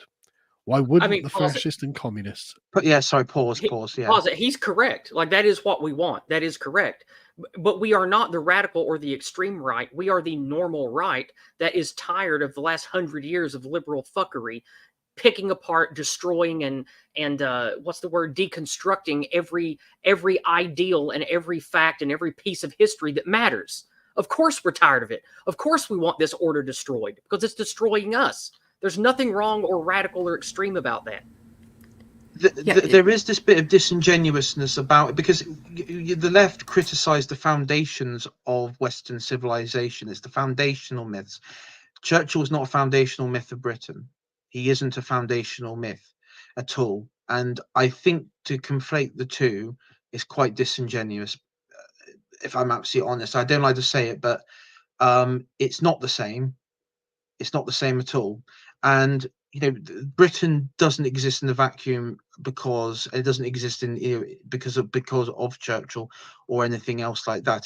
There is a Britain of a time of 200 years before World War II. So No, thank you, AI. And something I would want to say is yes, because ultimately, look, I'm not going to argue against that myths aren't important. Of course, they're important. It's how you have your national character and story. It's how you can identify as a people. But the thing is, if your whole nationality and culture is founded on a toxic myth, it has to be destroyed and replaced with something much more wholesome and constructive, ultimately. Because England is over 1,000 years old, and you just want to base its whole identity on just one figure from the last 100 years. You've got people like who Alfred basically the Great. handed over, yeah, who handed over your entire nation to foreign powers and interest groups. I mean, yeah. Because the thing is this, like, obviously when the Vikings invaded in the 9th century and you had the Great Heathen Army rampaging around England, Alfred the Great was able to salvage the half of England under one domain. So, okay, you could argue he wasn't ruling a patrimony of the entire British Empire, but Alfred the Great did more to defend the legacy and culture of the English people than Winston Churchill did. Now imagine Alfred the Great was like, let's import like millions of Vikings so we can enjoy their yummy food. Because that's what's going to culturally enrich English people. And he sold out. And then he told everybody to stop fighting because that's racist. It's so insane. It's so insane. And that's all you're allowed to talk about in history is that one figure. I hope Carl listens to this stream. And I think that Carl has the capacity to be a reasonable man. And I like Carl. I still do. I've had many pleasant conversations with him, and I've followed him since like 2014. I like Carl. I think he means well. But I think that, like many people, his mind is still held prisoner and hostage by the regime's propaganda and mythos. And I hope and I pray that he will break free of that he'll go free with the rest of us. I mean, what is it though? Because is he? I mean, I understand because I mean I'm younger than Carl, and so I wasn't around during his time of growing up. So I understand that there was a great deal of like every villain. Every sort of villain in sitcoms and everything was always like the racist neo-Nazi type, and it's a very it's a tirelessly endless trope. Is it just literally that sort of inbuilt villain that is like what he's a slave to mentally? Yes, and I think that's a critical part of the anti-white narrative. The one of the things we say in the Go Free method, one of our meme curatives to fight against this, is to say Hollywood isn't history. And the reason we say that is so much of what codifies good and evil, right and wrong, friend and enemy in people's minds as they grow up in this cursed age we live in are the tropes, the characterizations, etc., that they are shown in cartoons, movies, video games. And that stuff now, in the last 20 or 30 years, has bled over into actual education from grade school all the way to university. And so I think Carl suffers from this, like all of us suffer from this. Like, I used to think these things. We all did. Well, maybe not some of you young guys who grew up dissidents, but I mean, I used to be kind of somewhat normal. And of course, I was paused as fuck. I believed in this cancer. So, of course, I reveled in American hedonism and consumerism like everybody else of my generation. I'm Gen X, by the way. And it wasn't until my 30s when I really started realizing, wait, all of this stuff is a lie. What's going on? Why? Like, my whole life changed around maybe when I was 30 or 31, when this was during the end of the first or the beginning of the second Obama administration, when I really started paying attention to just how everything the media said and everything politicians said was a big fat lie. And it was easy to find that everything they were saying was a lie on the internet. And so the more I started to pick at that wound, that's what led me to being the dissident I am today. And I know that Carl has done some of this, but he needs to do more. He needs to go deeper, and he needs to really analyze what all of these lies and this generational propaganda has done to him on the inside. And Carl, I hope you listen to this, friend, because you still suffer from what AA calls the boomer truth regime, from what we in the Go Free method call the anti-white narrative, mimetic pathogens. You are afflicted and you suffer for it. And I hope and pray for you that you will heal this mind rot. It's bad for you. It's bad for your family. It's bad for your country. Well, one thing I will just say in defense of him is that the other members of the Lotus Eaters do seem to be a bit more closer to us, because I don't know if you saw, but they put out a video where it was Harry, Josh, and that bloody Calvin Robinson, the priest guy. And Calvin was like standing for Churchill, and Harry and Josh were kind of like trying to like bat more for our side, going, okay, we get your point, but you know, there are some criticisms that are valid. So that was funny, because he was like, you know, the two native Brits doing basically what we're doing, criticizing, and then the one chap who LARPs as a, well, he is a priest, but it sort of has a bit of a LARPy tendency to him, fleeing to overseas because of Starmer's satanic forces. I mean, it's just utter shite, to be honest, isn't it? But the one defender of Churchill is like fleeing Britain. Fitting end, I guess. Yeah, Lukey's World, the marmalade jar man. That is a perfect description of Calvin Robinson. I like Carl. I hope the best for him. I really do. I really do.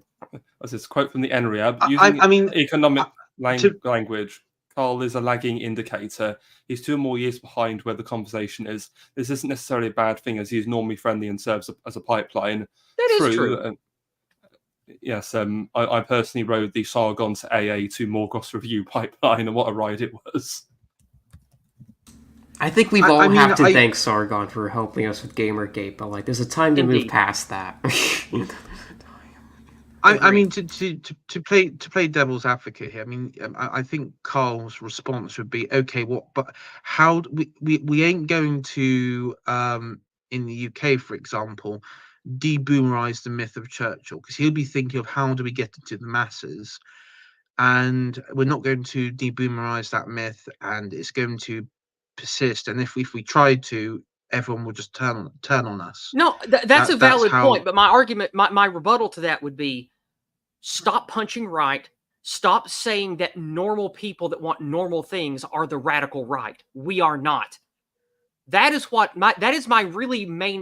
the only main criticism I have with any of this video so far, is him acting like the quote unquote woke right or the radical right or whatever. No, we want normal, reasonable, healthy things. And you do too, Carl. Stop equivocating us with like fucking swastika waving Nazi LARPers. We are not the same. We want normal, sensible, realistic, healthy things. We are not radical. We are not extreme. Yeah, no, I think that's a I was going to say that's a fair sort of statement to that. I would say, yeah. Thank you. And the only thing I'd say is I think Carl would at least debate what you're saying is, where if it was James Lindsay, he would just like, nah, Nazi, bye. Yeah, James Lindsay would just call me a racist Nazi. Like, in fact, I think he did call me that on Twitter before he blocked me. Oh well, what a wanker. Well, yeah, he's a piece of shit. I hate James Lindsay. Well, let's carry on with the video. Not want to dethrone him. So to do this, each side has created their own new mythological account to demonize Churchill. On one side, he was an evil racist who sought to oppress all of the brown people of the earth and starve them out of existence. To the other, he was enthralled to international power and sacrificed the patrimony of the British people to create Israel. Neither is a completely accurate accounting of events to my mind. But if we de-ideologize the discussion and look beneath the ideological labels, then we can find whether each side has some kind of point that might be worth drawing out. Okay, now, I like where this is I'm going. not an expert. Yep, go for it, Yizz. Oh no, I just say I like where this is going. I was just commenting as the video played. Oh, okay. Right. But it seems that Churchill does not neatly fit into any of the ideological categories of the 20th century. He was born during the Victorian era and seems to have inherited many of the hallmarks of that age. He seems not to have been an ideologue. Most of the people who love Churchill seem to view him in non-ideological terms, rather than because of an abstract set of rational ideals. To them, it was Churchill's tenacity against a mighty foe that allowed us to triumph over the Nazi war machine. Churchill therefore becomes synonymous with British patriotism and stands as a thematic representative of Britain, its empire, and our civilization writ large. To these people, condemning Churchill and Britain's part in World War II is the same as condemning Britain itself as a whole. Naturally, this is something they instinctively reject. The people who want equality look upon Churchill, Britain, and its empire as irredeemably ethnocentric, colonialist, and evil. From this, they wish to condemn Britain and all of its achievements, and would ultimately be satisfied with the disestablishment of the British people themselves as a form of collective historical revenge, which is why they are so in favour of mass immigration. The people who want fraternity look upon Churchill as some kind of traitor who lent into the cultural compatibility of Britain with the liberal United States as a means of resisting the continental ideologies which, in their view, would have resisted the cultural dissolution that we witness around us today. Churchill's ethnocentrism ought to have included the people of Europe rather than just the Anglosphere, and to them he should have sided with the Nazis against the communists. It is this betrayal, in their minds, which has led to the excesses of wokeness and mass immigration, which is destroying the West. I think it's evident that Churchill did not agree with the ideologization of fraternity, even if, sentimentally, he was a fraternal person towards his own people. And I think it's also evident that he would not be in favor of the communization of our culture and would not have supported the direction the West has taken in the modern day. However, we can't deny that Churchill has become the cornerstone of the post-war moral order, one that itself is not perfect, and has left us trapped in a position where we are constantly hunting for the Hitler behind every corner, as perverts debase our culture and patriots are rendered enemies of the state. Personally, I'm not interested at all in relitigating the rights and wrongs of Churchill's decisions. The 20th century is probably the worst century mankind has ever had, and we are trapped in the miasma of it. I see the events of World War II as just historic events rather than contemporary ones, and I would rather just step over them and discuss what is in front of us as it pertains to the people who are alive now. We do not actually need to take the 20th century as the defining moral event that will dictate what we do from now until the end of time. Churchill is obviously not the villain of World War II, but neither was he without his flaws, and his decisions during World War II are completely valid to critique. But these discussions about 20th century politicians are starting to take on the aspect of a kind of political fan fiction that doesn't want to let the past be the past and seeks to reassemble it in the present. Anyway, those are just my thoughts on it. If you would like to support me, please do go over to losties.com, sign up for £5 a month, come and watch all of our premium content. I would like to speak first about that last segment. I largely agree with Carl there, and let me explain why. I have said many times on my own streams and others, I want the white right, the real right, to move beyond the shadow, the specter of World War II. I also agree with Carl. We have to deal with what's in front of us. That's why I embrace the go free method and talk as a sensible centrist, about these issues.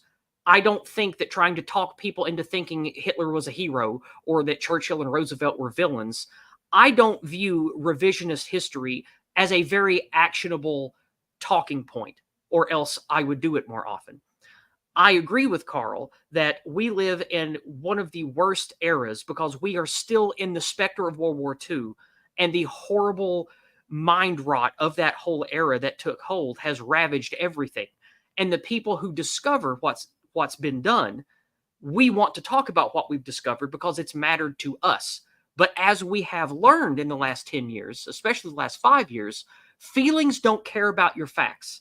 So all this revisionist history stuff, while interesting to some people, is not going to be what it takes to get us across this Rubicon. It's going to be something modern, based on emotions, based on the reality in front of people that they see every day. not trying to tell people, oh, the Nazis were the real good guys or the left are the real racists.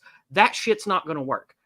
So I agree with Carl in that sentiment, in that way. I do think that we should let the past be the past, and I want us, the real right, the white right, whatever you want to call us, I want us to focus on what's in front of us and the here and now more than I care about revisionist history. So in that, I agree with what Carl said, and I'm open to criticism on that if you guys want to give me any pushback on it.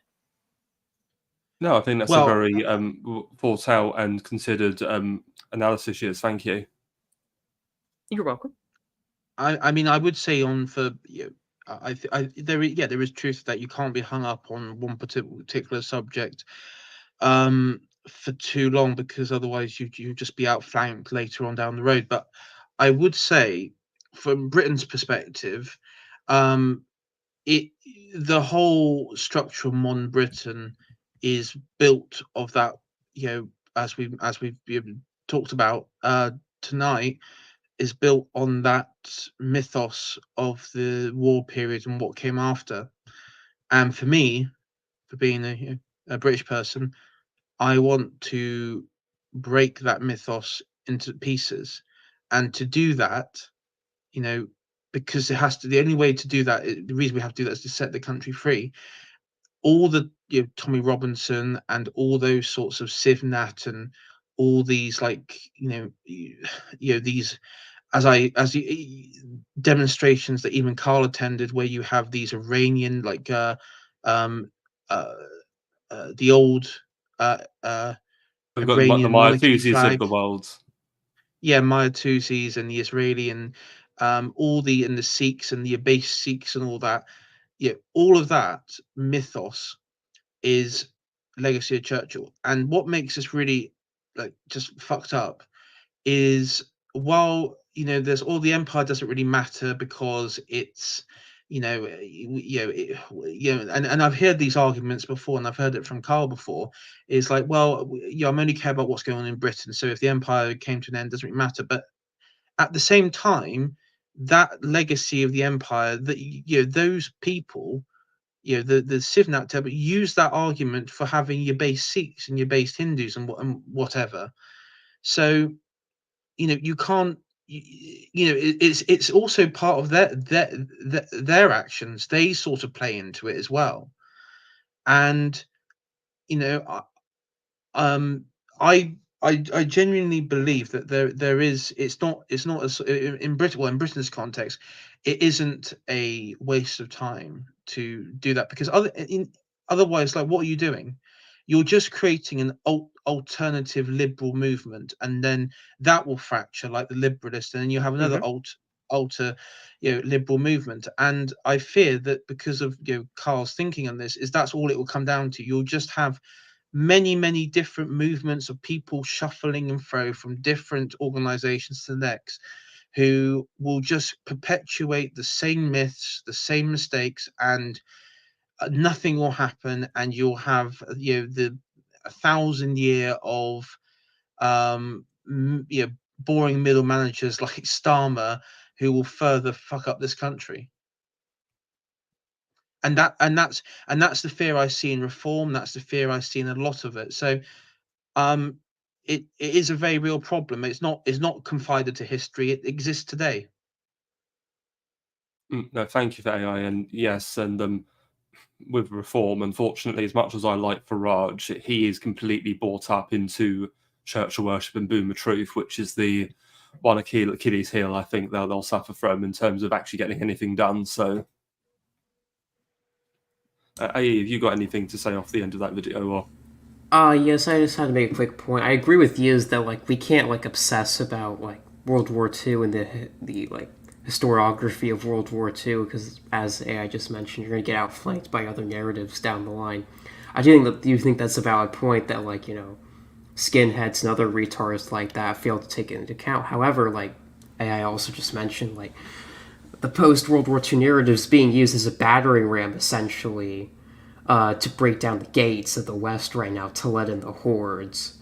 So it is also, I think, a valid thing to fundamentally attack it and undermine it, because it's being used as a weapon against us fundamentally in that role. And once, that issue's been resolved, fundamentally it can just move on to being a part of history like it should be, and not like the default religion governing the moral principles of the West. Thank you. And so from there, now we've gone through that video, I now want to kind of turn to some more direct assessments of Churchill from his contemporaries. So I've got some screenshots of a book I have called The Conduct of War by General J.F.C. Fuller. It's only about 4 pages, but it's basically him going through some sort of assessments of Churchill as a military leader during the war. So I'm just going to bring that up.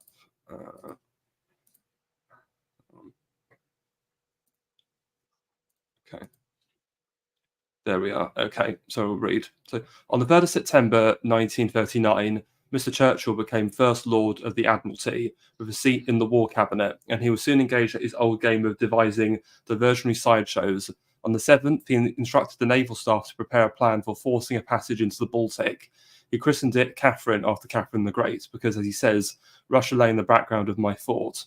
10 days later, the Russians, not having been granted the privilege of reading the Baltic Plan, invaded Poland and swallowed up half of her, whereupon, on the 1st of October, in a broadcast, Churchill said, "I cannot forecast to you the action of Russia. It is a riddle wrapped in a mystery and signs an enigma." Reference to any work on Soviet foreign policy would have informed him that it had remained constant for over 20 years. It was peace at home and trouble abroad. His next versionary sideshow he calls My Pet, and he threw himself with increasing confidence into this daring adventure. It was the Narvik expedition of April 1940. It ended in a fiasco, tumbled the Chamberlain administration, and on the 10th of May 1940, Churchill became Prime Minister and Minister of Defence. In his dual capacity, the conduct of Britain's part in the war passed into his hands. Churchill was a man cast in the heroic mould, a berserker ever ready to lead a forlorn hope or storm a breach. And at his best, when things were at their worst, his glamorous rhetoric, his pugnacity, and his insistence on annihilating the enemy appealed to human instincts and made him an outstanding war leader, which is the greatest of his contributions to his country. Nevertheless, as Napoleon once said, the first quality in a general-in-chief is to have a cool head, which receives exact impressions which never get excited or dazzled by good or bad news. There are men who, due to their physical and moral constitution, create a picture out of everything. Nature has not intended them either to command armies or to direct the grand operations of war. How far Churchill fulfilled these requirements may be judged from what his closest collaborators had to say of him. You cannot judge the PM by ordinary standards, writes General Lord Ismay. He is not in the least like anyone that you or I have ever met. He is a mass of contradictions. He is either on the crest of a wave or in the trough, either highly laudatory or bitterly condemnatory, either an angelic temper or a hell of a rage. When he isn't fast asleep, he's a volcano. There are no half measures in his makeup. He is a child of nature with moods as variable as an April day. Winston, writes Field Marshal Viscount Alan Brooke, never had the slightest doubt that he had inherited all the military genius of his great ancestor, Marlborough. His military plans and ideas varied from the most brilliant conceptions at the one end to the wildest and most dangerous at the other. Frequently in his oration, he worked himself into such a state from the woeful picture he had painted that tears streamed down his face. Perhaps the most remarkable failing of his is that he can never see a whole strategical problem at once. His gaze always settles on some definite part of the canvas, and the rest of the picture is lost. This failing is accentuated by the fact that he often does not want to see the whole picture, especially in the wider vision should in any way interfere with the operation he may have temporarily set his heart on. He is extraordinarily obstinate, writes Major General Sir John Kennedy. He is like a child that he has set his mind on some forbidden toy. It is no good examining that it will cut his fingers or burn him. The more you explain, the more fixed he becomes in his idea. Whenever an idea, however wild, was thrown up, he ordered detailed examinations or plans, or both, to be made at high speed to cope with the situation adequately. It would almost have been worthwhile to have 2 staffs, one to deal with the Prime Minister, the other with the war. Everyone realised and appreciated Churchill's great qualities, but there were few who did not sometimes doubt whether these were adequate compensation for his methods of handling the war machine. 3 days after assuming the premiership, Churchill summoned the House of Commons for a vote of confidence in the new administration, and after offering its members blood, toil, tears and sweat, he declared his policy. "You ask," he said, "what is our policy? I will say, it is to wage war by sea, land and air, and with all our might and with all the strength that God can give us, to wage war against a..." monstrous tyranny, never surpassing the dark, lamentable catalogue of human crime. That is our policy, you ask.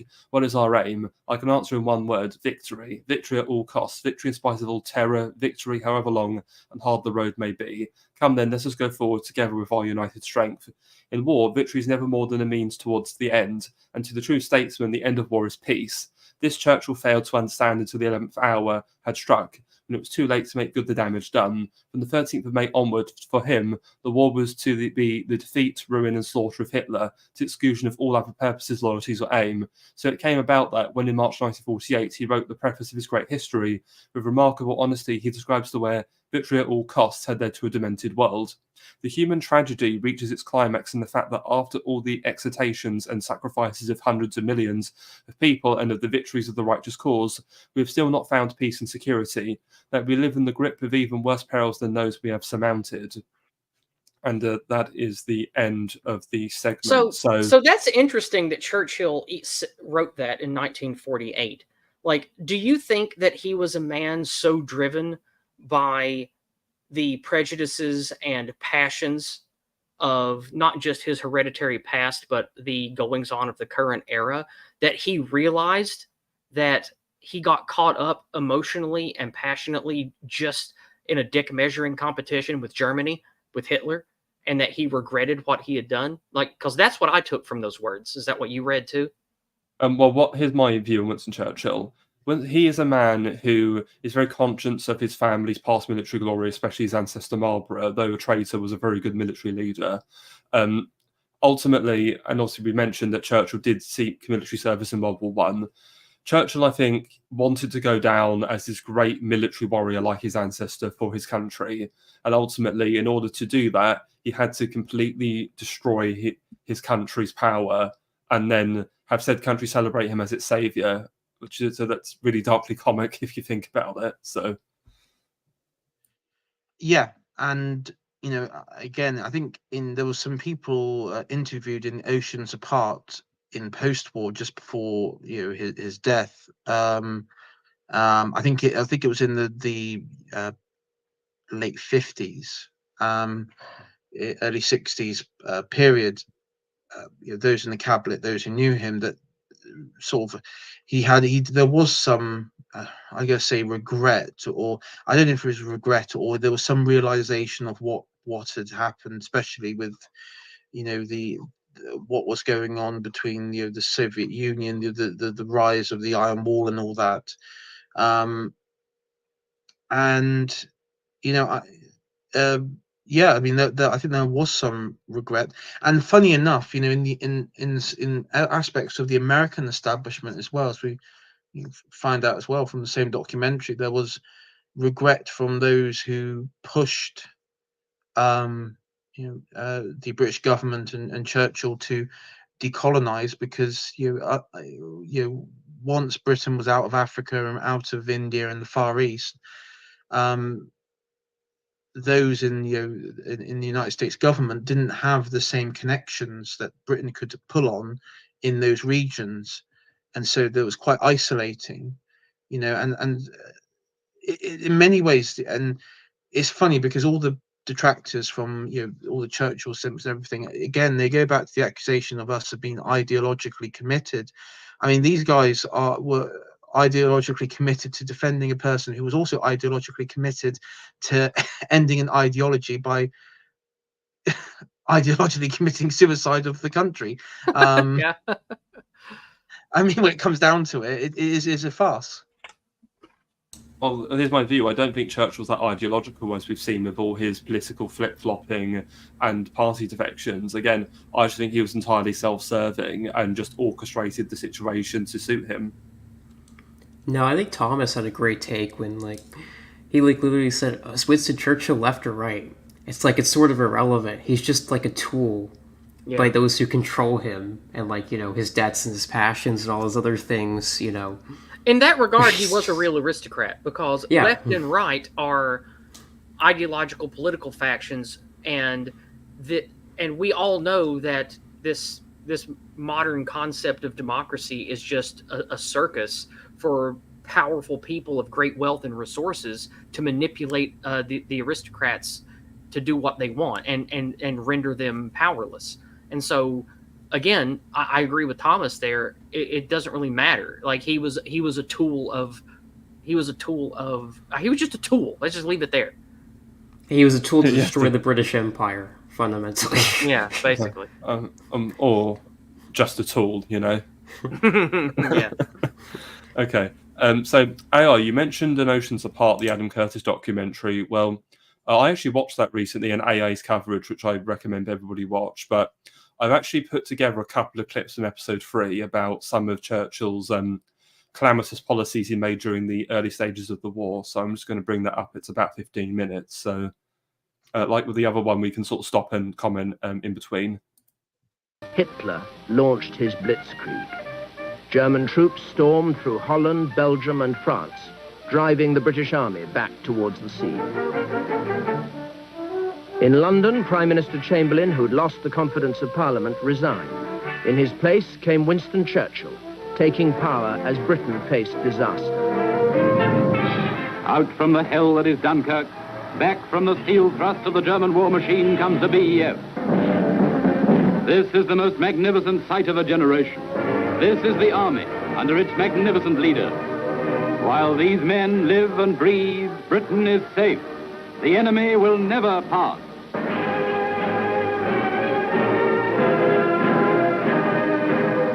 The day Dunkirk fell, Churchill made an impassioned speech in the House of Commons.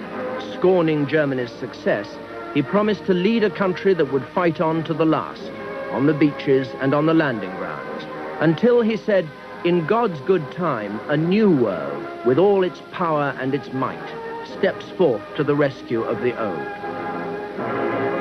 Churchill knew that the hope of American support which he held out to the people of Britain might never be fulfilled. He also knew that without it, Britain and her empire were doomed.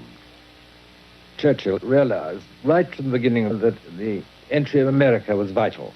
And he started right away by establishing a telegraphic relationship with Roosevelt, whom he didn't in fact know. He'd only met him once at a dinner in London in 1918. Years after the war, Churchill said to me, no lover ever studied the whims of his mistress as I did those of President Roosevelt. Incredibly gay of Churchill. I'm going to romance the American president. To quote AA on one of his commentaries, Churchill is a power bottom. It is very like submissive behavior. Yeah.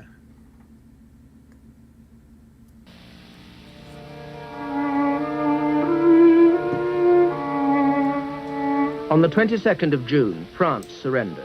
Britain stood alone against Hitler. Churchill cabled Roosevelt asking for the loan of 50 old American destroyers last used in World War I. Wait, pause Nothing is more important than to guard our... Mm-hmm. What? Yeah. Stood alone? Come, like, what the hell? It's just patently false. Yeah, I mean, yes, what I was saying earlier about the myth that it was plucky little Britain by itself. I mean, because this is a way of cutting out the legacy of the empire. I mean, of course we weren't. We had Canada, we had Australia, New Zealand, Union of South Africa, British India, plus all the other colonies that go with it. The world's largest navy. I mean, this is total bullshit. I mean, it's total bullshit. And the military force that was at Dunkirk was an expeditionary force, who. I mean, terrible planning by that went on there, and were able to get outflanked. And as Iron Duke would say, while we were on the beaches of a near disaster occurring, the German Panzer, the German divisions, they stopped during the evacuation process. You did have air attacks by Stukas and Messerschmitts and other forms of air attacks, but largely the German army just stopped and pretty much let the Brits escape. And well, it's not just that. It's like the way that this is framing it. It's like nobody except the Royal Navy, the Royal Army, the British forces, and thereby Churchill and his war machine. Nobody was against the Third Reich except him.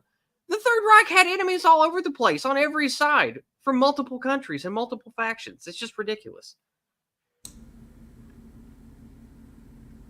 Coast against invasion, he wrote.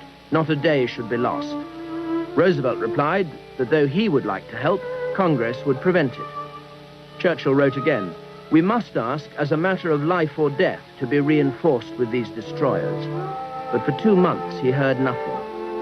In desperation, Churchill tried once more. "I must tell you that in the long history of the world, this is the thing to do now." Roosevelt again refused. The American view was that Britain was on the verge of defeat, and there was no point in letting American destroyers fall into German hands. The delay on the destroyers was caused by Lindbergh's appreciation of the Battle of Britain. He had told us that within 2 weeks after the Luftwaffe's all-out attack, the RAF would be driven to seek refuge in Scottish and Irish bases if it were not entirely destroyed. And Roosevelt was quite smart enough to see that in that case, there wasn't a great deal to be gained by transferring destroyers, huh? Was Roosevelt at that stage then hoping still to keep America out of the war? Certainly not. No. He was praying for the success, your success in the Battle of Britain. But he wanted to see how it came out before he took action. This is the underground bunker where, protected from the Luftwaffe's bombs, the British cabinet met during the war. It was clear by August 1940 to Churchill and his ministers here, and much more important across the Atlantic in Washington, that Britain wasn't on the verge of collapse. And Roosevelt decided that he could now offer the 50 old destroyers. But he told Churchill there was a price to pay. In return, he wanted 8 military bases on the eastern seaboard of the United States, on British possessions in the West Atlantic. Molasses, he called it, to sweeten the pill for Congress. When Churchill and the cabinet heard this, they were aghast. They didn't see why Britain should give up possessions in return for the destroyers. In the cabinet minutes, it records a formal bargain on the lines proposed was out of the question. But they soon realized that really they had no choice in the matter. The cabinet was already being told that Britain was running out of the gold and dollars she needed to buy arms. And so, reluctantly, a few days later, the destroyers for bases deal was signed. One of the worst deals ever agreed, in my honest opinion. So you literally are pretty much giving away many overseas military bases in British possessions to a foreign power in exchange for 50 old shitty destroyers. And just to bring up a quote from a 1909 Duke, the destroyers were used and took 18 months to make them at all useful. And not just that, 99 Iron Duke said earlier that no single man in history did more to destroy Britain than Churchill, and that's just a fact. I mean, when an empire is like bargaining with, I won't call them barbarians, but you're bargaining with others, outsiders, for land, for like military aid. I mean, that's usually that's the sign of that's sort of instigating the collapse, really. You know. I know it's like Trump has the art of the deal, and like Winston Churchill has like the art of like getting like the shit. It's just how can I trade like literally every the art of the power bottom. The art of like being screwed over by Winston Churchill. There you go. Yeah, the art of being bent over the barrel. The art of cum guzzling. Ooh, gross. Too much. A bit. It's fine. It's fine. Point was made. I went a bit Charlemagne there. Yeah, it's fine. And here are the first of the ex-American destroyers arriving as a timely reinforcement to our flotillas. The ships are old, but having been kept in good fighting trim, they'll prove of the utmost value. The destroyers were ready for the scrap heap. They were really not very good. It was rather a tough deal in many ways because we got these bases in perpetuity for the United States. But that was necessary, I feel, politically, because the American people were always being reminded that we might be taken advantage of by the very shrewd Europeans, and particularly by the British, who were very, very canny, and we were just simple folk, and so therefore we had to make a tough deal. I think there was the feeling, if I remember rightly, that it was a very hard bargain, but one that had to be accepted. And in a sense, there was. a small sop. But we weren't handing over the bases, we were only leasing them. Cope. Total cope. Cope. Yeah. Okay, keep coping. Okay. Yeah, it's like we're only leasing Roman Pannonia. The Goths aren't going to settle there forever. It's only going to be for a few years. Yeah, the Chinese are only going to lease us Hong Kong for 99 years, don't worry. Ardent Party. Trump after the deal, Churchill after being seen coming a mile away. Yeah, that's pretty good, Ardent. That's pretty good. Lucky World, the art of the Renboy. That's the best one yet. Oh, man. Oh, shit. Whoops. Hang on. I moved it one moment. Let me fix this. There was There we go. a small sop. But we weren't handing over the bases, we were only leasing them for 99 years. So, to that extent, we weren't giving away the British Empire, as it were. But I think the need for them was so great that, well, it just had to be accepted. We certainly weren't going to forego getting the... Well, do you want to say something, AA? It was so great, we have to give away half the empire. It was just so great. Yeah, okay. I mean, that is the sort of person, and that's the sort of mindset that Richard Hilton, in his book, was railing against, that he came across in India, in other parts of the empire. That is the brain rot that destroyed Britain and her prestige and glory. It's very sad. Absolutely no heroic lion spirit. Total like fox-like subversion and cunning. Yeah. No, it's just weak, bugman almost, like cowardly. That's a good question. Nowhereham asks, what's the status of those bases now? Are they still on lease to expire here in like 10 years? Like, what's does anybody know? Because I don't know. I don't know, actually. I think some of them were in Canada, so probably that's going to exist in perpetuity, I imagine, unless America collapses. I think it's somewhere 50 at this point. I think somewhere in the Caribbean. I honestly, I don't know, because some of them, if they're in the Caribbean, they may be, at the time those Caribbean colonies were colonies. Now they're independent. So I don't know. I don't know what that would be. Probably like Jamaica, the Bahamas. Yeah. I honestly, I don't know. I'll have to look into it a bit later. Destroyers for a matter of pride or bargaining. The argument against helping Britain wasn't just that America might be dragged into the war. The opponents of Lend-Lease here also wondered whether perhaps Britain wasn't trying to make use of America, take it for a ride. Could she really be as poor, they argued, while she ruled a quarter of the globe?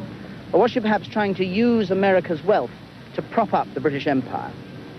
Roosevelt knew that if he was going to get a major act like Lend-Lease through Congress, he'd have to persuade the American people that Britain really was in desperate straits, had run out of the gold and dollars she needed to buy her supplies. And to convince them, he resorted to a dramatic step. In the middle of the negotiations for Lend-Lease, the Americans suddenly said they were sending a cruiser to South Africa to collect some, I don't know what the figure was, something like 60 million pounds worth of gold, which was really one of the last imperial reserves. Yeah, so great. Let's just give them. I mean, gold just as well. wow, just wow. Yeah, just to give some. Can I just give some context? That's something we've not brought up. There's actually a fact which I don't think that many people are aware of. It's actually something I only discovered through reading Hitchinson's book, The Phony Victory. But in the mid-30s, Britain was still paying its war debt to America from World War One. Well, Stanley Baldwin's government very, very intelligently and wisely decided to cancel that war debt. And so when Pig Churchill comes along and starts begging during the war, you can understand why the Americans drove such a hard bargain and wanted that gold. Mm-hmm. And I believe it's still there in Fort Knox to this day. Yeah. I mean, this is, again, the more you watch this, the more unbelievable it is. And you know, bear in mind there would have been people at this time, you know, rural, you know, gentry folk, the backbone of Britain, you know, conservative voters and everything, who were devoutly loyal to, you know, Churchill and all these people in his cabinet, who would have, it would have been beyond thought that this level of deception and treachery would go on. I mean, that I still say to this day there is no moment in history where there was any more greater level of treachery than this. I mean, it's in a normal society, I can't say, but you know, carry on the video, Hitman. No. Yeah. This was definitely not appreciated. It gave the impression of sending the bailiffs in, and, well, of course, it was humiliating, but what could we do? We were broke. We were in these crucial negotiations with the Americans, which were going to transform the whole course of the war. So there really was no point in standing on our dignity over that.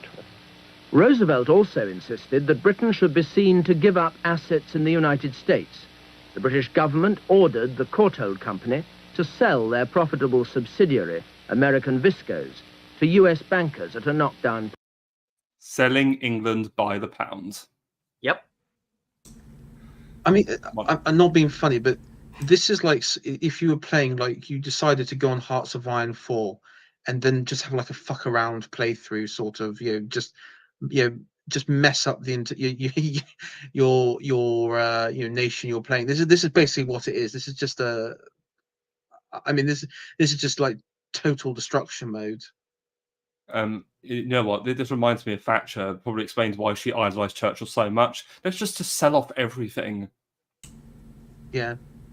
Hence why London is half of, like, London's owned by Russian oligarchs, Ukrainian oligarchs, or Arabs. You know, that's, you know, yay, legacy.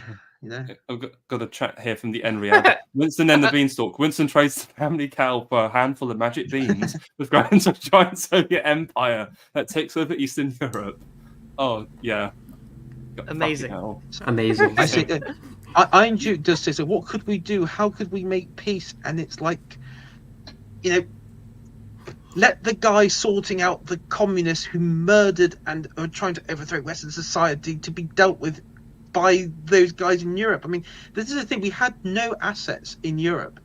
We the closest thing we had to, like, British imperial assets in Europe was in the Med, right? And that's only like Gibraltar, Malta, and Cyprus, and Palestine, if you wanted to include that at that time. But this is this necessity. They're saying that it had to be done, but none of them say why it had to be done. You know, you never hear of any of these interviews, and I've watched a lot of these, you know, the Adam Curtis ones. They never say why. I think I know why. Yeah, I think I know why as well, Yizz, and I can't say it because Starmer will behead me in public if I do. But oh well, maybe I shouldn't say why either, since Hitman also lives in London. Yeah, we all end up getting you know, beheaded by. Let's just say they all kissed the ring, and they all were being paid by the same people. Yes. Lots of Brooklynites. Lots of Brooklynites. You know. Those pesky Sicilian muscle guys in Brooklyn, and well dodged. Well dodged. Those damn Irish. Price. Your people will never understand the American political system. It should be perfectly obvious to you that if Roosevelt went to the Congress and said they've run out of cash, and you had this enormous unsold property, which a lot of quite greedy Americans, no doubt, were perfectly willing to draw the attention of senators to, the hostile senators would make a hell of a row about it. Hard politics, the matter was, quite simply, that the Lend-Lease bill would have been endangered if the company had not been sold. Now, you take a choice, which was worth more. Own the Discourse Corporation or get Lend-Lease. On March the 11th, 1941, Lend-Lease was finally passed. The person who was just interviewed, I think it's also worth mentioning, he was a homosexual, Joseph Alsop, who was a homosexual, and I believe the KGB tried to blackmail him in the 50s. They had photos of him in a hotel room with his lover. So yeah, and what was it? He was a I think he had a, what was he? Was he involved with the? He was involved with one of the Republican administrations. What, like Eisenhower? Probably the Eisenhower one or something. But yeah, I just saw on the side notes he had the Soviet connection there as well. The way he smiled at the end, like, yeah, he's a fucking bottom. Yeah, absolutely. It's just the way he fucking smiled. Written boy, you know. It's like, oh, I do love a good bumming, especially a financial one. Well, speaking of Lend-Lease, that was also a disaster because guess what? Most of the aid went to the Soviet Union anyway. So thanks. So it's like you give up everything and you get nothing. You know what? I should have got the bloody Wonka meme. You get nothing. Good day, sir. I tell you what, Hitman, after watching this, I can see why there are a lot of American accounts and Russian accounts defending Churchill, because I'd be defending him at this point if I was there. I mean, he got everything. He got everything. Winston Churchill, a great man. He gave us everything. Roosevelt signed the bill to give arms to Britain. Payments I'd just like to point out, I hate FDR as well. He's an anti-white communist scumbag. I hate that man. I hate him with passion. Here's what I'll say about FDR. Yes, he's a scumbag, but as AA said, he knew how to play the game, and so he kind of has a little bit of respect for me on that front. Churchill was just complete wanker. I'm sorry, I don't respect any communist. Yeah, I agree. He's a piece of shit. You know, agree he's a piece of shit. But he knew what he was doing. You know, he's more competent he certainly than Churchill. did. I mean, literally anybody could. I bet like an African could at this rate. He'd probably give up half the empire. You know, and that he would get like a crowd. You know, he'd be Prince of Nigeria or something. You know. Of course, Lend-Lease was the most enormous relief for anybody who was really concerned with the figures. And I don't think anybody from Churchill downwards considered at all any question of paying it back, because Churchill had quite a simple argument on this subject. He said, well, 2 years of bloodshed ought to cancel any money. The course of the war now took a dramatic turn. On the 22nd of June, 1941, Hitler invaded Russia. With the German army fully committed to the advance on Moscow, Britain enjoyed a brief respite. Roosevelt took advantage of the pause to invite Churchill to meet him aboard ship off the coast of Newfoundland. The night before he sailed, Churchill wrote to the Queen, confiding his hope that America would now enter the war. "I do not think," he said, "our friend would have asked me to go so far were he not about to take a further step." Churchill came aboard and gave my father a very snappy naval salute, and they greeted each other very warmly, and it was almost as though electricity went between them. A great friendship sort of blossomed right from that moment. There wasn't any ifs, ands, or buts about it. He was there for the purpose of trying to persuade the president to involve the United States as quickly as possible on the side of the Allies. Actually go to war. Actually go to war. The following day, Roosevelt went aboard the Prince of Wales for a private lunch. There, Churchill tried to convince him that the time had come to declare war on Germany. The most interesting part was the speech which the two gave. They were sitting next to each other, and it was virtually a heart-to-heart talk rather than a speech. Winston's speech was entirely, I think you'd say, emotional. He pulled every string, which he was a master at, of how the two countries got together and what times we've been through, and so on and so forth. It was a really brilliant speech, and sort of almost brought tears to our eyes. It was so brilliantly done. Gay. Gay. Churchill. Homosexual. You know, I don't know about you It's guys, but I'm tired of being sickening. ruled over by pedophiles and homosexuals. What about you? Well, I mean, this is well, just we- it's well, sickening. Yizz, You know, that Oh, sorry, carry on, AI. I was just say it's just sickening. Like at this time, you had half the British Army. You know, you had them fighting in North Africa, and then the other half wasting away with limited resources in Burma and the Far East. I mean, it's It's terrible. It's terrible. And it's like, what? Why do you want to deconstruct this? Why do you fucking think? Jesus fucking Christ! What again? It's the woke right. Just fuck off with that. I mean, it's just Sorry, I've got nothing pleasant to say, Hitman, about it.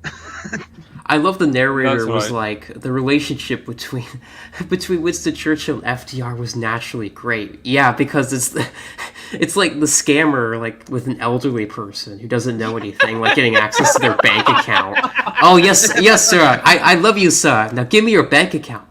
You know, it's I like, have very information for you, sir. totally delusional. It's just so funny.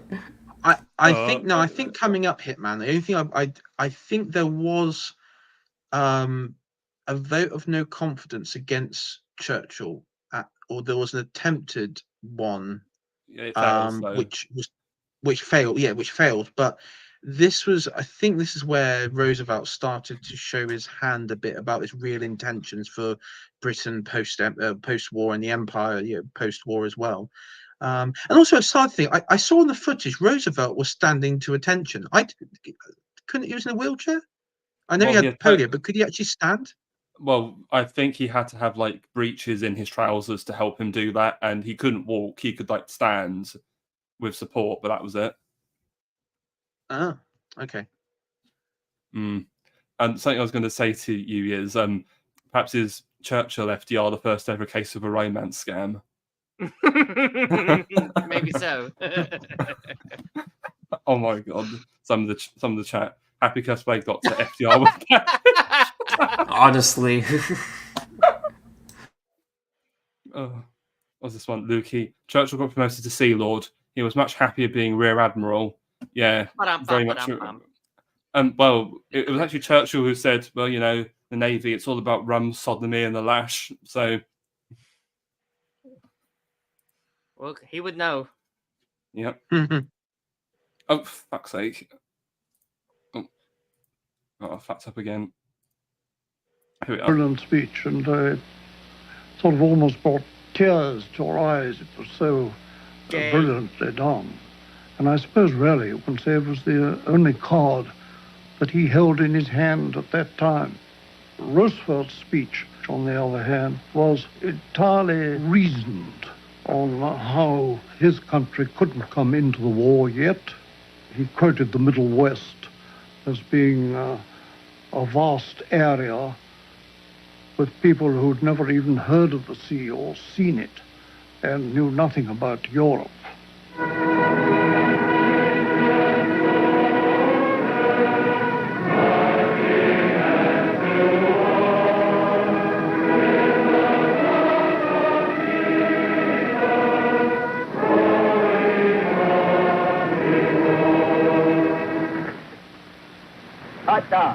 Roosevelt now offered Churchill a compromise.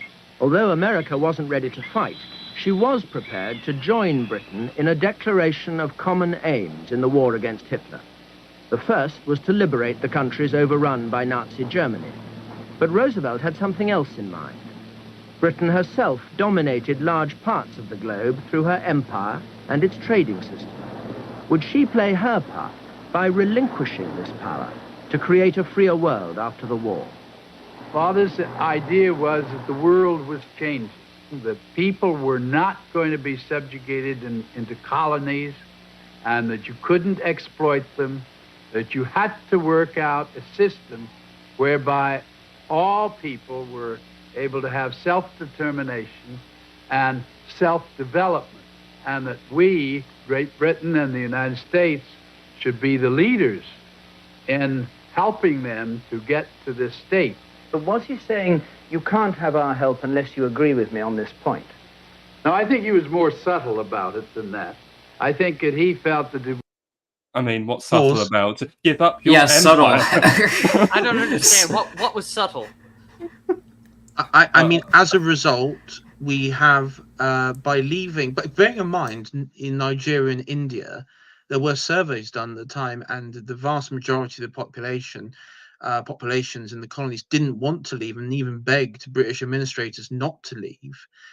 But as a result, it created anarchy. It created actually the status of the third world. In India, millions killed each other. And then it created the legacy of what we see today of, which we call them the coming GAE. into the West. Yeah. Yeah, it's coming into the West, and this sort of as Curtis would say, at the end, they wanted a freer world, and I would imagine like a Curtis pause and saying, but this turned out to be a dangerous fantasy. Yep. And it was a dangerous fantasy. It created so many problems, and it allowed, again, it tag teamed up gave the Soviets and other communist groups inroads into these places. I mean, thank you. Yeah, your dad fucked everything up as well.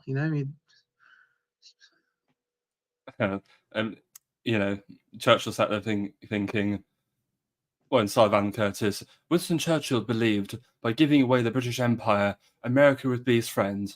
But this was a fantasy. it was inevitable that he would win with his arguments.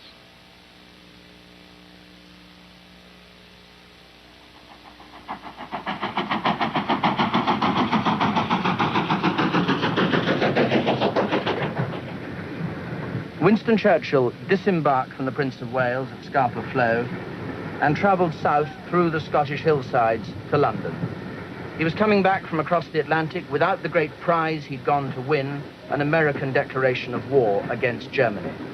On the other hand, he'd struck up a close friendship with Roosevelt, and he had won a promise that naval operations in the North Atlantic protecting convoys would be stepped up by America. But that was all he'd got. The responsibility of fighting this war was still on his shoulders alone. And he was going back to London to report to a British cabinet that was disturbed by some of the clauses in the Atlantic Charter that he'd signed. In particular, what looked as though it might be a commitment to give independence to Britain's colonies once the war was over. The dismemberment of the very British Empire that they thought they were fighting to save. But to Churchill, as he travelled south, vague promises about the future didn't matter compared with the fact that America was still firmly on Britain's side. He knew FDR loves me and nothing else matters, is what Churchill thought. Yeah, Churchill on his way back was drawing little hearts on it in his journal like a high school girl, thinking of Roosevelt. Oh my God! Happy cursed plague doctor. Churchill's thinking how deep he can take it before. Oh no! Oh no! I tell you, it's a shame. Britain was missing a Praetorian Guard unit. Jesus. I mean, one thing I'll say is that this really says everything about Churchill. I know I'm just going to give away the empire. I'm not even going to say to FDR, I need to think about this with my cabinet perhaps and see what they think. No, there you are. Nope, I already signed. I imagine even Churchill in his most delusional state would know, well, I'm going to go back to my cabinet and to the press, and we're going to say, well, we're going to give up the empire. Because let's be honest, that none of that sort of rhetoric of what was the saying?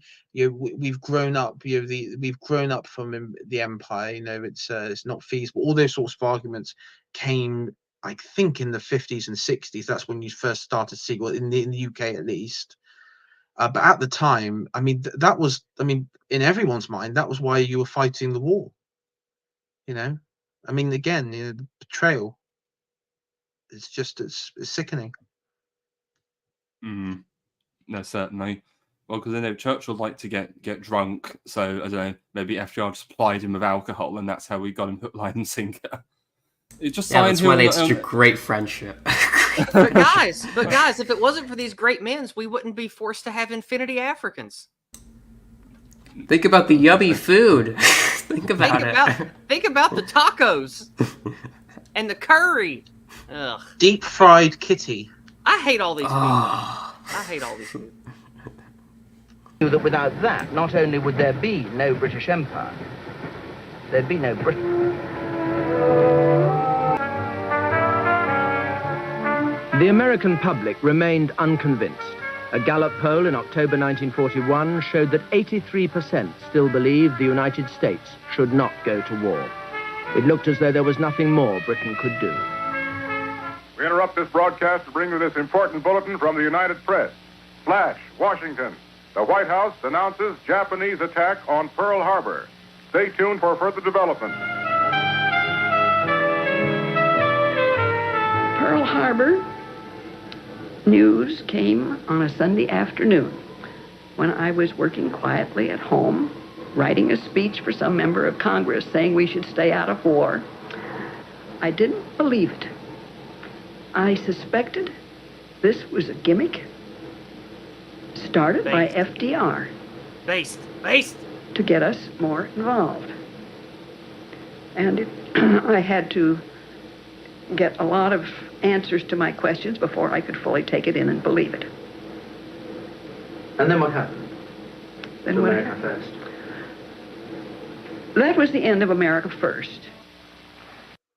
Pause a America sec. First. I mean, truth. I just want to say, I'm guessing she's like Winston in this story. You know, she's like having to change the script pretty quickly. You know. Yes, I was always for our intervention in the war. Why do you ask? Yeah. I love Big Brother. I love FDR. No, I mean, Grandma was based on that statement. Yeah. Yep. I didn't believe it. I thought it was a plot of FDR to get us into the war. I mean, talk about following your nose and having good intuition. I mean, she was not far off. No, absolutely. If any more people showed that today. I know, right? 3 days after Japan's attack on the American fleet at Pearl Harbor, Germany also declared war on the United States. A stroke of fate had delivered to Churchill the great prize he'd been striving for. Just going to come in here, Yizz, because I remember, I think AA put a thing out on Twitter saying, what was Mustafa Man's biggest mistake? And I remember you saying you thought the invasion of Russia was his biggest mistake.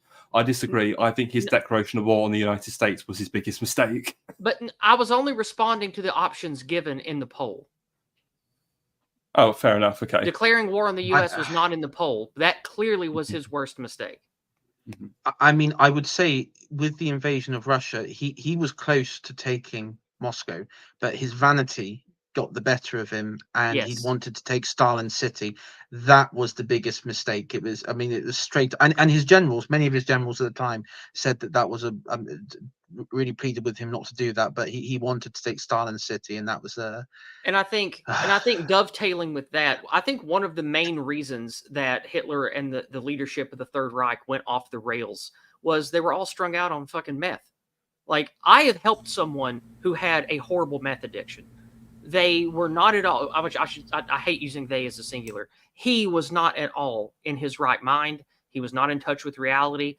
And when he was on the meth, he thought he could do and achieve anything and thought he had superpowers.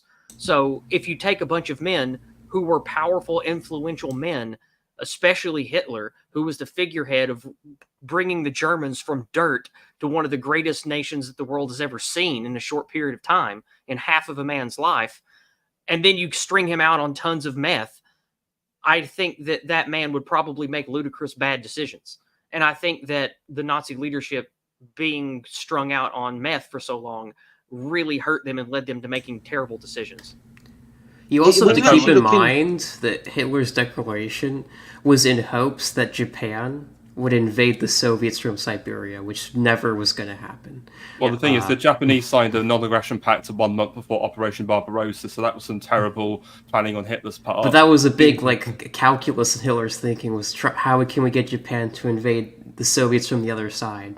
Is why. I mean, I would say that when Operation Barbarossa took place and you had the fall of the Baltic, modern day Ukraine and Belarus, the Germans were largely viewed as liberators. I mean, you did have like odd Soviet divisions, but they were surrendering en masse. And there was an interview on YouTube you can find of these German veterans being confronted by this Dutch girl, and they actually talk about in that the problem that the Germans found is they didn't have enough capacity for all these prisoners of war that they were taking, and there was a huge like Napoleon, there was a supply line issue as well. But I guess feasibly at the time it wasn't.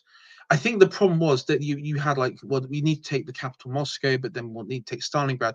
But then they needed the fuel, and they needed to get to the Caucasus. So there was kind of like this schizo, changing of tactics every few weeks, you see. And to support what you said, to support what you say there, I know it's on the opposite front, but I read in a Savitri Devi book, Countenances of Belgians, that said, by comparison, when the Americans came to occupy, they were abusive, rude dogs, and the Third Reich, who occupied them previously, were perfect gentlemen and treated them kindly and with respect.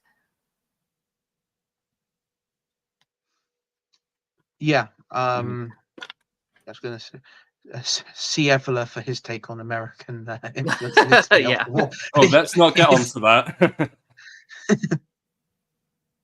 So long. Britain and America fighting side by side would be invincible. How they'd fight, exactly what they'd fight for, could wait until later. On December the 7th, 1941, the night of Pearl Harbor, Winston Churchill slept, as he put it, the sleep of the saved. Yay, FDR's coming to save me. We can get to bomb and kill loads of Germans. But at least we're not speaking German. Well, we've been going for nearly 3 hours, so there's one last thing I want to go over that Yizz has sent me in a DM. Yes. If you don't mind, I would like to preface this. These are pictures taken at a museum of real propaganda flyers printed by the Third Reich, dropped in, I believe it was Dunkirk. I think it was Dunkirk. I don't remember exactly, but these are pictures taken from, I believe, either a U.S. or a British museum. And I want to read these. Let's start with the other one. That's the first part of the flyer. Now, keep in mind, these are real flyers dropped. And I want you to be the judge of how truthful these propaganda flyers are. Toggle to the other one, because that's the first one. We're going to start with the other one. Yeah. You have been trapped. You have landed on the continent to face the armed might of Germany, but not for the benefit of Britain. Your country will gain absolutely nothing from this struggle, no matter how well you may fight. The Bolshevists alone will profit by your sacrifices. You've been trapped into risking your life for but one purpose, the Bolshevization of Europe. Consider these points and ask yourself, why should you fight for Stalin? And let's look at the other side of the flyer. It reads, why die for Stalin? In dying for Stalin, your soldiers are not dying for democracy or the preservation of the democratic form of government. They are dying for the establishment of communism and a form of Stalinist tyranny throughout the world. Furthermore, they are not dying for the preservation of the integrity of small nations, England's old war cry, but are dying so that Poland shall be a Soviet state, so that the Baltic states shall be incorporated in the Soviet Union and the Soviet influence shall extend from the Baltic to the Balkana. Every British soldier who lays down his life in this war is not only a loss to his own country, he is a loss to the common cause of European civilization. Germany's and England's quarrel is a form of traditional rivalry. It is more in the nature of a private quarrel, which Germans did not seek. The Soviet Union's quarrel, however, is a quarrel with the world. It is a quarrel with our common heritage and with all those values, moral, spiritual, cultural, and material, which we have, all of us, Englishmen and German. Now, I would like to ask you, what word of either side of that flyer is a lie? Absolutely none of it. With what we know now. Like, with what we know now. I'm just... I'm just saying, like, it's... But use its propaganda from the mustache man. I mean, look, I'm not saying that the Third Reich were the real heroes. I don't look at Hitler and the Reich with like romantic, what do they call it? Rose-tinted glasses for the past. I'm not one of those people. I'm not a Hitler cultist. I'm not like a closet Nazi or any of that shit.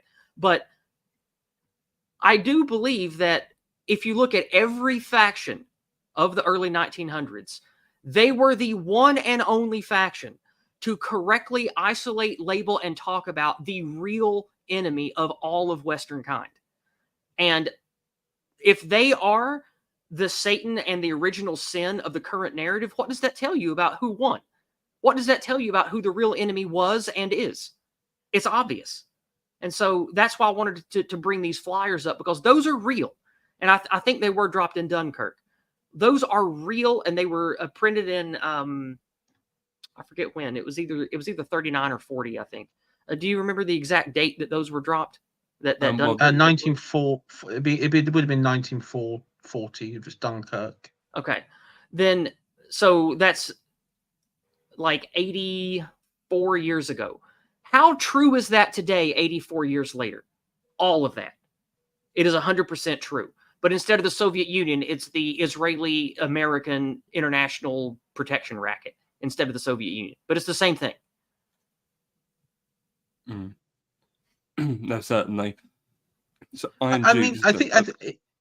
was just going to say, yeah, I mean, again, Germany experienced for a year revolutions between, what was it, like your Spartacus League and various other self-proclaimed Soviet republics. And of course they had, and the Freikorps. And bearing in mind, you had infamous leaders like Rosa Luxemburg, Karl Liebknecht, Kurt Eisner, Claire Zetkin, Franz Merhing, and all these people which all have something in common, but we all know that. But